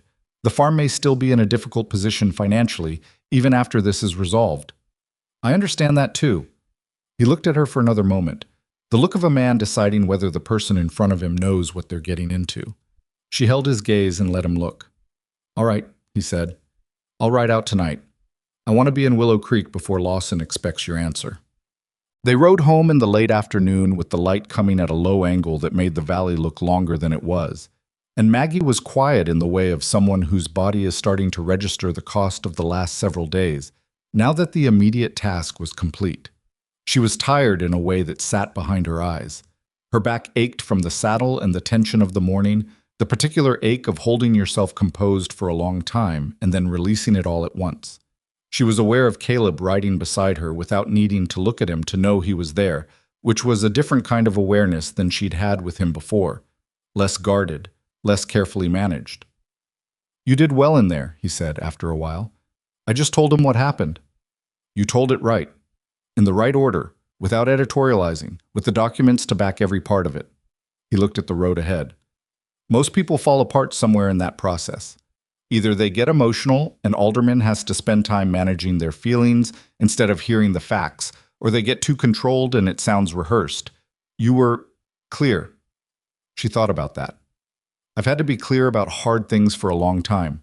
You get better at it. I know. They rode a while longer. Caleb? She said his name in the tone she used when she was going to say something she'd been circling around. When this is over, and I know I said to ask me then, I want you to know that I've been thinking about it. He didn't say anything. I've been thinking about what it means, us, in the daylight, where people can see. She looked at the road. I don't want you to think I've been ignoring that because of everything with Lawson. I've been thinking about it separately. And I think I want it, she said, but I think I need it to be something we build from the beginning with nothing hidden. No quiet arrangements, no things done in the dark that we explain later. Yes, he said, immediately. No pause, no qualification. I'm not easy to be with, she said, because it was true, and she had long since stopped pretending otherwise. I have opinions about most things, and I'll tell you when I think you're wrong, and I'm not going to perform being softer than I am for anyone's comfort. I know, he said. That's not what I want. What do you want? He was quiet for a moment, not evasively, in the way of a man making sure he gets the words right. I want to be someone you can see, he said, all the way through, not just the parts that are easy. She looked at him then, really looked at him, the way she hadn't allowed herself to look before because allowing it would have meant something she wasn't ready for. He looked back at her with the same plain, unguarded attention she'd first noticed in Hargrove's store, the look that had no performance in it. "All right," she said, "then let's get through tomorrow first." He nodded. They turned their horses toward home. Well, she didn't sleep that night either, but this time it wasn't anxiety exactly. It was the particular wakefulness of someone who has set something large in motion and is now waiting for it to arrive. She lay in the dark and ran through the sequence. Alderman riding to Willow Creek, arriving before morning, speaking first to Gaines before word could spread. The way she'd left it with Lawson, 1 week, she'd said, and 3 days had passed, gave them a window. If Alderman moved quickly and Lawson didn't hear about the sheriff's arrival until he was already being questioned, they had a chance at containing it before he could do anything with the lien. If Lawson found out first, she didn't know what he'd do. A man who had planned this carefully and over this long a timeline was not the kind of man who reacted to setbacks with panic. He would recalculate. He would find another angle. And she didn't know yet what angles she hadn't seen. She got up at 4 and made coffee and sat at the kitchen table with the lamp on low and the documents stacked in front of her, reading through them again, even though she knew them well enough now to have recited them without looking. Her father came down at 5, which told her he hadn't slept well either. He sat across from her without saying anything for a while. He had his hands around his cup the way he always did, and he looked at the documents on the table, and he looked at his daughter in the low lamplight, and he had the expression of a man doing an accounting of something that went beyond finances. "Your mother would have done the same thing," he said. She looked up. "Gone to the sheriff herself, made sure she was the one in the room." He shook his head slowly. "I always thought you got the stubborn from me, but that's her." Maggie looked back at the documents. "I should have seen it earlier," she said. "With Lawson. You let yourself be human," her father said. "That's not a flaw, Maggie. That's just what people do when they're tired and alone and someone pays attention to them." He looked at his cup. The flaw would have been not catching it. She was quiet for a moment. "I caught it because of Caleb." "I know." He drove to the county seat, spent 2 days in the record room. "I know that too." Her father's voice was careful. "He's a different man than I thought he was." "He's a different man than he thought he was," she said. "Or he's becoming one. I'm not sure there's a clean way to say it." Thomas Collins looked at her for a long moment. "You're careful about him." "Yes." "Good." He picked up his coffee. "Men who require that kind of carefulness usually deserve it." Alderman arrived in Willow Creek at 7 in the morning. Maggie knew because Caleb sent word by way of DeLacy, whose farm was on the road into town. A brief note that said simply, "He's here. Gaines first." She waited. It was the hardest part of the whole thing, the waiting, the not knowing, the being on her farm when the thing she'd set in motion was happening in town without her. She fed the cattle and repaired the split board on the chicken coop and swept the barn and did every task she could find to do with her hands while her mind was elsewhere. At 10 o'clock she heard a horse on the road and went to the gate. It was Pruitt. He was a big man, ruddy-faced and deliberate, and he came up to the gate with the expression of someone delivering a report. "Gaines talked," he said. She gripped the top rail of the gate. "How much?" "All of it." Alderman sat him down and showed him the correspondence, and Gaines came apart inside 10 minutes. Confirmed the $200, confirmed that he knew Lawson's intention was to call the lien and push for a forced sale. Confirmed that there were 2 other properties in the valley, the Hutchins place and the Dairy Widow's land, where similar arrangements were in place.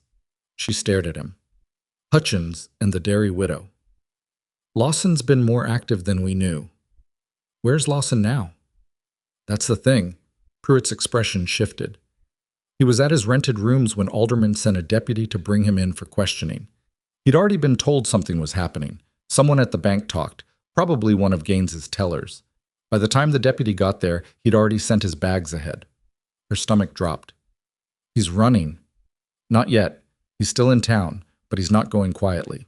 Pruitt looked down the road. "He went to the land office 20 minutes ago with Cartwright's paper, his registered agent's authority. He's trying to file a formal call notice on the lien before Alderman can get an order staying it." She was already moving toward the barn. "Maggie." How long does a filing take? At the land office? Chester Fry processes them same day if the papers are in order. Lawson's papers will be in order. Pruitt followed her to the barn. If he files before Alderman gets the stay, then the call notice is legal and we're in a race against the clock. She pulled the mare's bridle from the hook. How far is Alderman from getting the stay signed? He needs a magistrate. Magistrate Helm is in his office today, but Helm moves slowly. Helm moves like a man who understands his own importance, Pruitt said, which was the most diplomatically accurate thing she'd heard all week. She saddled the mare in 3 minutes, which was not her personal best, but was close. Tell Caleb where I'm going, she said. Maggie, if you go in there and confront Lawson directly, I'm not going to confront him. She mounted. I'm going to the land office to make sure Chester Fry understands the full situation before he processes anything. She looked at Pruitt. A man who knows a filing is potentially fraudulent and processes it anyway has a problem. Chester Fry does not strike me as a man who wants problems. She rode into town at a pace that was just short of reckless. The land office was a narrow building sandwiched between the assay office and a vacant lot on the east side of Main Street. And when Maggie came through the door, she saw two things at once. Chester Fry behind his counter, looking like a man caught between competing forms of discomfort, and Edward Lawson standing at the counter with a folder of papers and an expression that was working very hard to stay composed. He saw her. Whatever he'd expected, panic or pleading or the look of a woman who'd been outmaneuvered, he didn't get it. She walked to the counter without looking at him, stood at the near end of it, and spoke to Chester Fry in a clear, level voice. Chester, I need you to know that the documents this man is filing are currently part of an active fraud investigation being conducted by Sheriff Alderman. If you process them before a court stay is in place, you become part of a chain of evidence that could be characterized as obstruction. Chester Fry looked at her. He looked at Lawson. He looked at the folder on his counter. That's a serious claim, he said. I know. I made the same claim to Sheriff Alderman yesterday morning in his office, with documentation. He's in town right now, seeking a magistrate's stay. She kept her eyes on Fry. All I'm asking is that you wait. An hour, maybe 2. If Alderman's stay doesn't come through, Mr. Lawson is free to file whatever he likes. Fry looked at the folder again. The documents are in order, Lawson said. His voice was steady. She'd give him that. Whatever was happening behind the performance, he wasn't letting it reach his voice. This is a valid and legal call notice on a properly held lien. Whatever accusations are being made are a private matter between Miss Collins and myself and have no bearing on the legal standing of these documents. The lien was transferred to your holding company through a corrupt arrangement with the banker who held it, Maggie said, still looking at Fry. The banker has already confessed to receiving payment for facilitating the transfer without the required notification. The sheriff has his statement. Chester Fry set the folder down on his side of the counter. I think, he said carefully, that I'd like to hear from the sheriff before I process anything this morning. Lawson looked at Fry for a moment, then he looked at Maggie. She had been afraid to look at him directly. She'd known that would be the hard part. Not the argument, not the words, but the moment of standing in the same room with a man who had spent weeks performing concern for her well-being while planning to take everything she had. She'd known that seeing his face might break something in her composure that she needed to keep intact. She looked at him anyway. His face was not the face she'd seen in her kitchen. The warmth was gone, not replaced by anger exactly, but by the thing that had always been underneath the warmth, now stripped of its covering. Something calculating and cold, and not particularly interested in her as a person. She'd been right about the door. This was what was behind it. You have nothing that will hold up, he said. The politeness was gone from his voice. What was left was efficient and flat. A banker's panicked statement given under pressure, documents retrieved in a questionable manner, circumstantial connections to a property dispute in another county. He tilted his head slightly. I have lawyers in the territorial capital who have handled far more substantial challenges than this. I know, she said, and you'll need all of them. His eyes narrowed slightly. Not much, just the fraction of an adjustment a controlled man makes when something surprises him. You rode 4 miles into town, he said, by yourself, to delay a filing by an hour. He looked at her with an expression that was almost, not quite, but almost honest. You are not what I thought you were. I know that too, she said. The door behind her opened. She didn't have to turn around to know who it was. She could tell from the way Lawson's attention moved, shifting from her to the doorway with the recalibrating focus of a man who had just identified a more significant obstacle. Caleb came in and stood beside her. He didn't say anything. He just stood there, close enough that she was aware of his shoulder beside hers, and looked at Edward Lawson the same way he'd looked at him in Hargrove's General Store 3 weeks and a lifetime ago. Lawson looked at them both. He looked at Chester Fry. He looked at the folder sitting on the wrong side of the counter. "I'll be speaking to my lawyers this afternoon," he said. "I expect so," Caleb said. Lawson picked up his hat from the counter, settled it on his head, and walked out of the land office without rushing. The bell above the door rang once, and then was quiet. Chester Fry let out a breath that suggested he had been holding it for the better part of 5 minutes.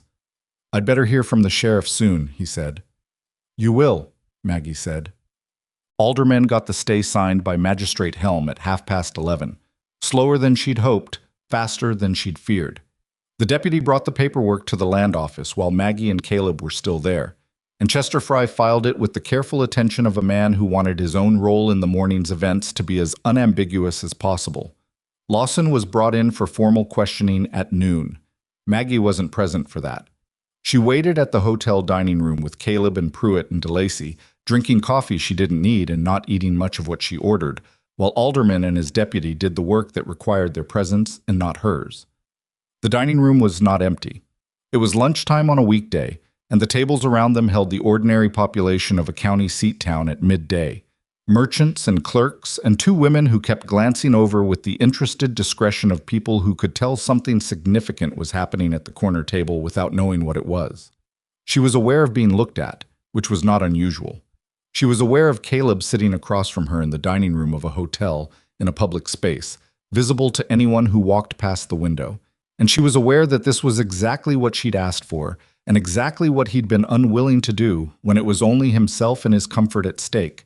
And she was aware that he'd done it without comment and without making her thank him for it. "Hutchins and the Dairy Widow," she said, returning to what Pruitt had told her. "Alderman will look into both," Pruitt said. "Now that Gaines has talked, the other arrangements will come apart the same way." "They need to know," Maggie said, "before they hear it as gossip." "I'll go," DeLacy said. "I was a quiet man who rarely volunteered for things, which made it mean more when he did. I know Ruth Derry. She should hear it from someone she trusts." "Tell her the lien situation is being addressed," Maggie said. "She shouldn't sign anything Lawson's people send her. Tell her Alderman will be in contact." DeLacy nodded and took his hat and left. She looked at the window. The main street of the county seat moved in its ordinary rhythms outside. A wagon, a woman with a basket, 2 men in conversation outside the feed store. The world continuing its business while hers had been suspended in crisis for the better part of 2 weeks. "What happens to him?" she said. Pruitt looked at her. "Lawson?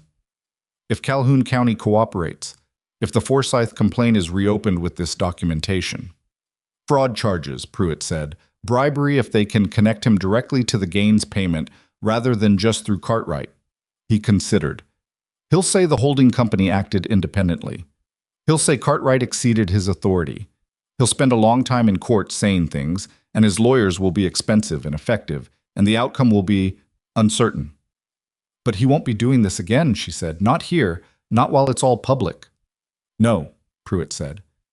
"Whatever happens legally, he's done in this valley." She looked at Caleb. He was looking at his coffee cup, not at her, which meant he was thinking about something he hadn't said yet. "Say it," she said. He looked up, almost smiled. "I was thinking about the lien. Even with the investigation, you still owe the underlying debt. The lien might be tainted, but the original obligation—" "I know." She'd been thinking about that too, in the background of everything. "The original lien was legitimate. My father borrowed that money and it was spent. Whether Gaines corruptly sold it to Lawson doesn't change what we owe." Alderman can potentially argue that the corrupt transfer invalidates the current holder's claim. But that's a legal argument, not a guarantee. "I know that too." She looked at the table. "One problem at a time." "One problem at a time," he agreed. Alderman came to the hotel at 2 o'clock with the expression of a man who had done a difficult morning's work and considered it mostly satisfactory. He sat down and accepted the coffee that the waitress brought without being asked, and he told them what had happened in the following order. Lawson had been questioned for 90 minutes. He had been, as Alderman put it, cooperative in the way that guilty men with good lawyers are cooperative, saying enough to avoid immediate arrest while committing to nothing that could be used directly. He had admitted to owning Meridian Valley properties. He had declined to characterize the nature of its acquisition of the Collins lien.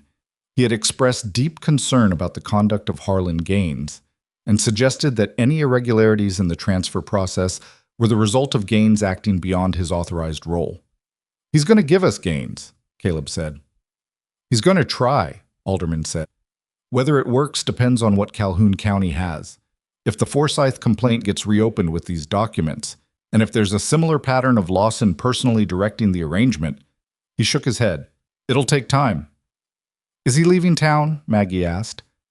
"I've asked him not to. I don't have grounds to hold him yet. Not until I have the Calhoun County connection formalized. He knows that." Alderman looked at her. "He'll leave tonight.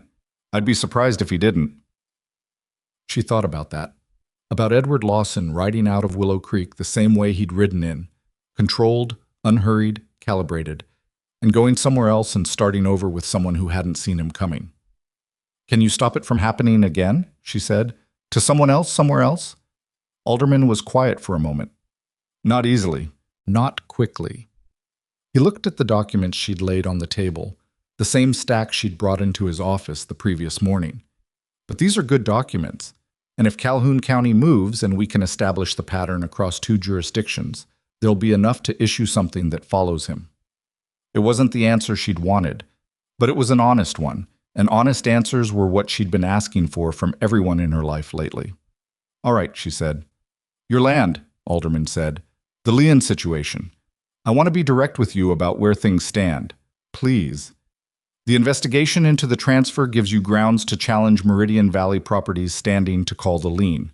I'll write to the Territorial Land Office today, asking them to flag the property against any further transactions pending resolution of the fraud inquiry." He put his hands flat on the table. "That buys you time. How much time, I can't say with certainty. These things move at their own pace. But the underlying debt remains." "Yes." She nodded. She'd expected nothing else. The debt had existed before Lawson arrived and would exist after he left, and it was her family's to deal with in the same grinding, careful way they'd been dealing with it before any of this started. The difference was that now she had time, the window of the investigation, however long it lasted, between them and the moment the lien could be legally called. Time was what she'd asked for. Time was what she'd gotten. She could work with time. The ride home was longer than the ride out had been, because they went slowly, and because there was less urgency in the pace, and because the afternoon was settling into the early evening coolness that came off the ridges in October, and made the valley look like a painting of itself. They were halfway home before either of them said anything that wasn't logistical. "You stopped him," Caleb said, "at the land office. That was the turn. If Fry had processed the filing, Alderman would still have gotten the stay. Eventually, after the notice was on record." He looked at the road. "You kept it off the record. That's different." She thought about Chester Fry and the folder on the wrong side of the counter. "I just told him the truth." "You told it at the right moment, to the right person, in the right room." He glanced at her. "That's not luck. That's judgment." She sat with that for a moment. She wasn't used to being told she'd done something right without a qualifier attached to it, without the but or the however, or the softening that turned a compliment into instruction. He'd just said it as a fact, the same way he'd say the fence post needs replacing or the roof needs the south section. "I was afraid," she said, "in there, when I first walked in and saw him." "I know." "How do you know?"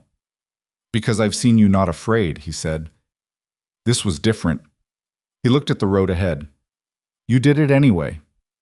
She thought about the snowstorm, standing in the cold with a terrified horse, waiting for the moment.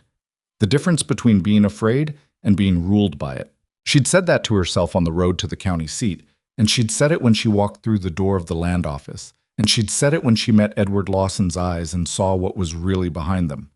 "When I walked in and you came through the door," she said, "I didn't—" She stopped. "I didn't need you to. I want you to understand that." "I know. I wasn't waiting for you." I know that too. He said it without any sign of being wounded by it, which was the right response. I wasn't there to rescue you. I was there because… He stopped, working through it. Because being somewhere you are and being useful is better than being somewhere you're not. She looked at him. That might be the most honest thing you've said to me. I'm getting better at it. You are, she agreed. They rode into the valley as the last of the light was leaving the sky, and from the ridge she could see the Collins farm below. The barn, the house, the pasture where her cattle were coming in, the east fence line with its new post that stood straight in the cooling air. It looked small from up here. It looked like something a person could lose. But she was still here, and it was still hers. Caleb pulled up beside her on the ridge and looked at it too. Her farm, her land, the thing she'd been fighting to keep.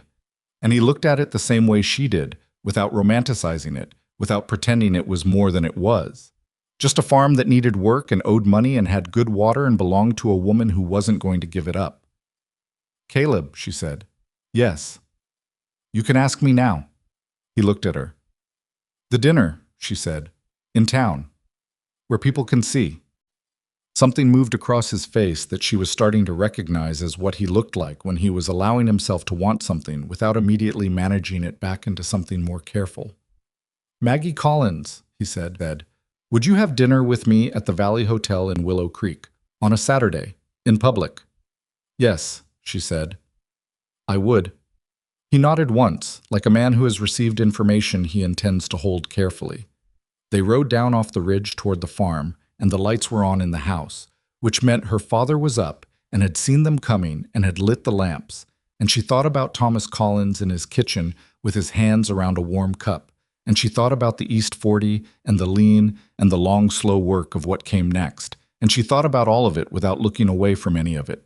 She had never wanted to be saved. She had wanted to be seen, which was a different thing entirely and harder to ask for. She rode into her own yard, in the dark, and dismounted on her own land, and the ground was solid under her feet. Edward Lawson left Willow Creek on a Thursday night, the same way he'd done everything, quietly, without announcement, in the dark. By Friday morning, the news had moved through town the way news does in small places, carried by whoever had seen the gray horse tied outside the rented rooms, and then, later, not there. By Saturday, it had settled into the particular form that community knowledge takes. Not quite gossip, not quite fact, but a shared understanding that something had happened and that the shape of it reflected poorly on a man who had presented himself as something other than what he was. Harlan Gaines closed the Willow Creek Savings and Trust on Friday afternoon and did not reopen it Monday. By the following week, word had come from the Territorial Banking Authority that an audit had been ordered and that Gaines had been asked to make himself available for further questioning. He had, by then, retained a lawyer and stopped speaking to anyone in town about anything, which people interpreted correctly as admission of the thing he hadn't formally admitted yet. Ruth Derry and the Hutchins family were notified about their own lien situations by DeLacy, who handled both conversations with the directness of a man who respected the people he was talking to enough not to soften it too much. Both families retained legal counsel within the week. Neither had signed anything Lawson's people had sent them, which turned out to be the most important fact in both their situations. The paperwork hadn't been completed, which meant the arrangements were in an earlier stage and easier to unwind. Maggie learned all of this in pieces over the following 2 weeks, the way things actually resolve in real life. Not in a clean sequence, but in a series of partial updates and delayed confirmations and occasional reversals of things she thought she'd understood. It was not satisfying in the way she'd imagined it might be. Resolution, she found, looked nothing like the moment when things broke open. It looked like correspondence and waiting and small procedural victories and the persistent low-grade uncertainty of a legal process that had its own timeline and didn't consult her about it. The lien on the East 40 was formally stayed by the Territorial Land Office in the 3rd week of November, pending resolution of the fraud investigation across 2 counties. Aldermen wrote her a brief letter explaining what it meant practically. Meridian Valley properties could not call, sell, or transfer the lien while the investigation was active. It wasn't a clearing of the debt. It was time, the same thing she'd asked for, extended now into something with a more definite shape. She read the letter at the kitchen table and then set it down and sat there for a while. Her father, who had been watching her face, said, Good news or complicated news? Good news, she said. Complicated good news. He nodded. He understood the distinction. His health had improved marginally through October and into November, in the slow way of someone who would not get back up to what they'd been, but might stabilize somewhere livable. He'd started taking the morning walk again, short at first, then longer. He'd started asking about the cattle again, not just listening when she reported on them. She didn't let herself read too much into it, because reading too much into it had burned her before. But she noticed. The dinner at the Valley Hotel happened on a Saturday in late October, 11 days after she and Caleb had ridden home from the county seat in the dark. It was not a smooth evening. She wore the green dress that she'd bought 2 years ago for a funeral and never worn again because she hadn't had occasion to. And it fit differently than she remembered, and she spent 20 minutes in front of the small mirror in her room, deciding whether that was a problem and concluding that it wasn't, but not entirely believing her own conclusion. Caleb arrived at the gate in a wagon he'd cleaned and with a coat she'd never seen him wear, which meant he'd thought about it, which meant more to her than the coat itself. They sat at a table in the dining room of the Valley Hotel, and people looked at them and she let them look. She'd spent 4 years being looked at in Willow Creek in the way that people look at someone they've decided is less than they are. And this was a different kind of looking, curious, reassessing, some of it warm, and some of it still not sure what to make of the pairing. She didn't care about sorting it out for them. She just ate her dinner and talked to Caleb across the table about real things. The cattle, the winter prep on the farm, the letter from Alderman, her father's improvement, the south section of her barn roof that still needed proper shingles before January. He had opinions about the shingles. Of course he did. If you use the cedar grate in that exposure, he said, you'll be replacing them in 3 years. The wind off the ridge runs southwest in winter and it hits that section. I know how the wind hits my barn. Then you know why the cedar grate is wrong. I know why you think it's wrong. He looked at her across the table with the expression she'd come to understand was his version of being entertained. The pine grade, she said, properly sealed. Yes. Fine. I'll help you with it. I know you will, she said. That was never in question. He smiled then, a real one, the full version, not the thing at the corner of his mouth. She'd seen it maybe 3 times total, and she'd learned to register it as something worth noting. It wasn't a perfect evening. The soup was lukewarm and she knocked her water glass and it didn't spill, but it was close, and there was a moment in the middle of the meal where the conversation went quiet and the silence lasted a beat too long, and they both felt it. But it was real, which was better than perfect. And by the time Caleb drove her home in the cleaned wagon under a cold November sky full of stars, she had the feeling of something beginning that knew what it was. At her gate he stopped the wagon and didn't move to get down immediately, and she didn't move to get out. I should have done this years ago, he said. Not self-pityingly, just plainly, the way he said most things. You should have, she agreed. But you didn't, and here we are. Here we are, he said. She climbed down and went inside, and she didn't look back, which she'd learned was its own kind of language between them.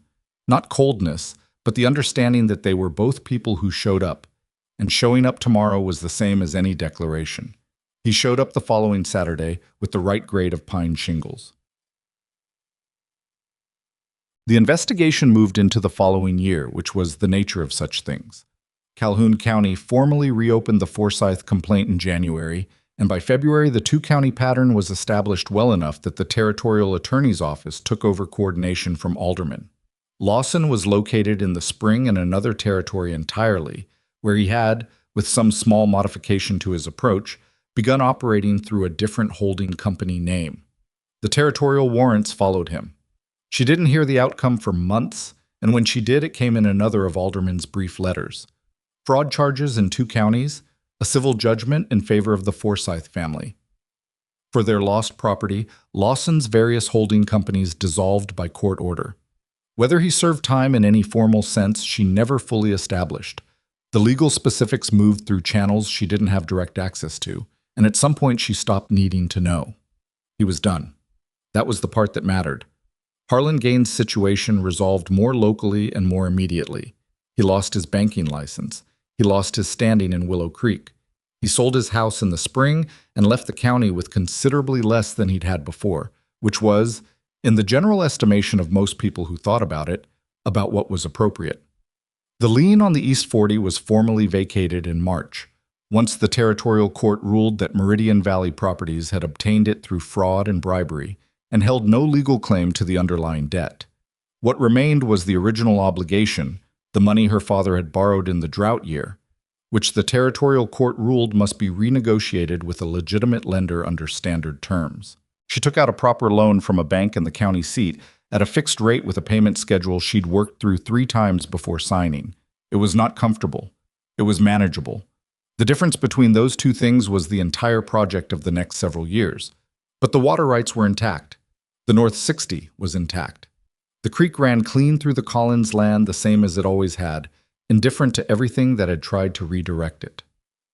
What she understood about herself, in the months that followed, was something she hadn't fully seen while she was in the middle of fighting for it. She had spent 4 years defining herself by what she was surviving. The debt, the loneliness, the town's casual disregard, the exhaustion of running a farm alone. All of it had become so familiar that she'd started to mistake the surviving for the living, the way you mistake the cold for the weather when you've been outside too long. Lawson's arrival had been a form of harm, but it had also, in the way that forced situations sometimes do, required her to stop managing from a distance and start moving toward things directly. She had ridden to the county seat with a folder of documents and said exactly what was happening to a man with the authority to do something about it. She had walked into a room where someone was trying to take her land, and she had stood at the counter and used the truth as a tool. She had looked at a man who had lied to her for weeks and not looked away. None of it had felt like strength while she was doing it. It had felt like the only available option. She suspected that was how most strength actually worked, not as a quality you possessed, but as a thing you did when the alternatives ran out. And Caleb was his own complicated education. She had wanted, when she'd gone to his property that morning and said her piece, for there to be a clean resolution to what he represented, for the conversation to land somewhere that felt settled. But people were not fence posts. They didn't simply get replaced and stand straight and stay. They moved. They failed. They got better at things, and then worse at other things, and then slowly better again. He was still not easy to talk to. He still chose silence when words would have been kinder. He still showed up with tools when she wanted conversation. And she still told him directly when that was the wrong call. And he still took it the way she needed him to take it, without defending himself, without collapsing, just receiving the correction and adjusting, slowly, genuinely. She had said she needed love that existed in the daylight. He had heard her. That was the thing about Caleb Whitmore. When he heard something, he didn't forget it, and he didn't file it away as information about her to be managed. He held it as a commitment. In the Valley Hotel, and at the church picnic in the spring, and at the summer cattle sale where half the valley was present, he stood beside her in a way that was neither performative nor anxious, just present, just clearly and openly there. It was not a transformation. It was not the story of a silent man discovering his voice overnight. He was still quiet. He still needed her to meet him halfway on most things emotional. But halfway was not nothing. Halfway was where most real things happened. They were married in October, a year after the dinner at the Valley Hotel, in a small ceremony at the Collins farm with her father present, and Pruitt and DeLacy, and Ruth Derry, who had by then resolved her own lien situation and had opinions about everything, including the cake. Maggie wore a dress she'd had made from fabric she chose herself. Not the funeral green, something else. A blue that Caleb looked at when she came out of the house, and then continued looking at in a way that she decided to accept as sufficient commentary. Thomas Collins, thinner than he'd been, but more present than he'd been in 2 years, stood beside his daughter before the ceremony and held her hands and said, "You didn't need any of this. You know that." "I know," she said, "but I'm glad you wanted it anyway." "So am I," she said. The Collins farm did not become prosperous in a year or in 2. It got better slowly, the way things that are built on real ground get better.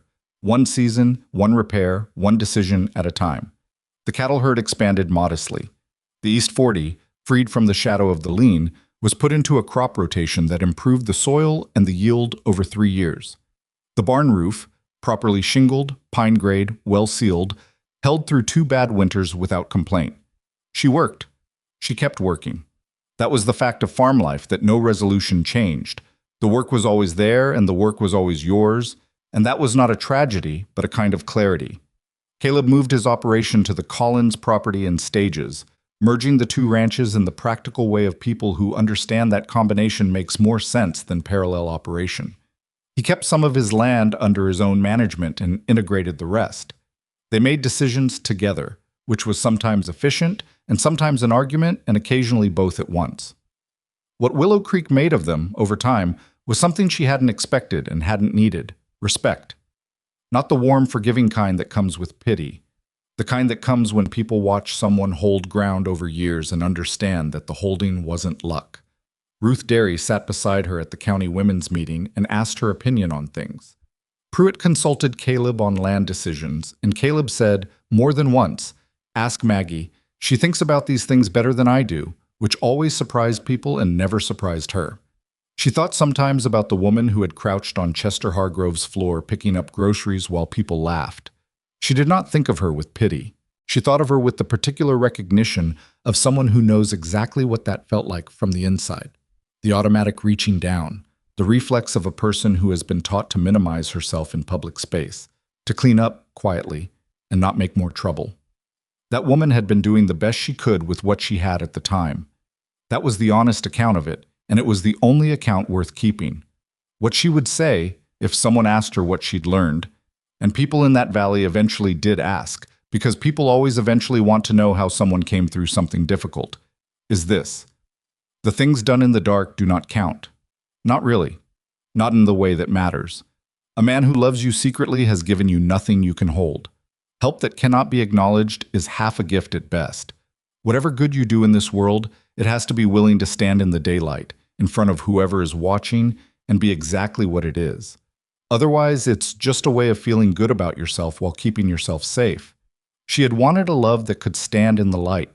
She had gotten one. It had taken longer than she wanted, and it had not arrived the way she'd imagined.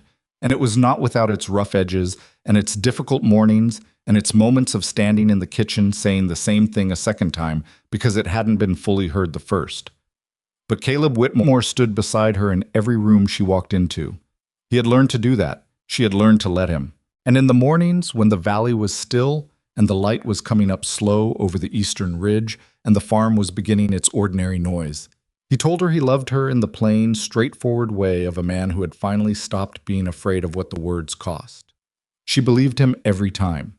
Not because it was easy, or because she had stopped being the person who needed proof of things, but because he had earned the belief, one visible, unambiguous act at a time, in the daylight, where anyone could see. That was the whole of it. That was enough.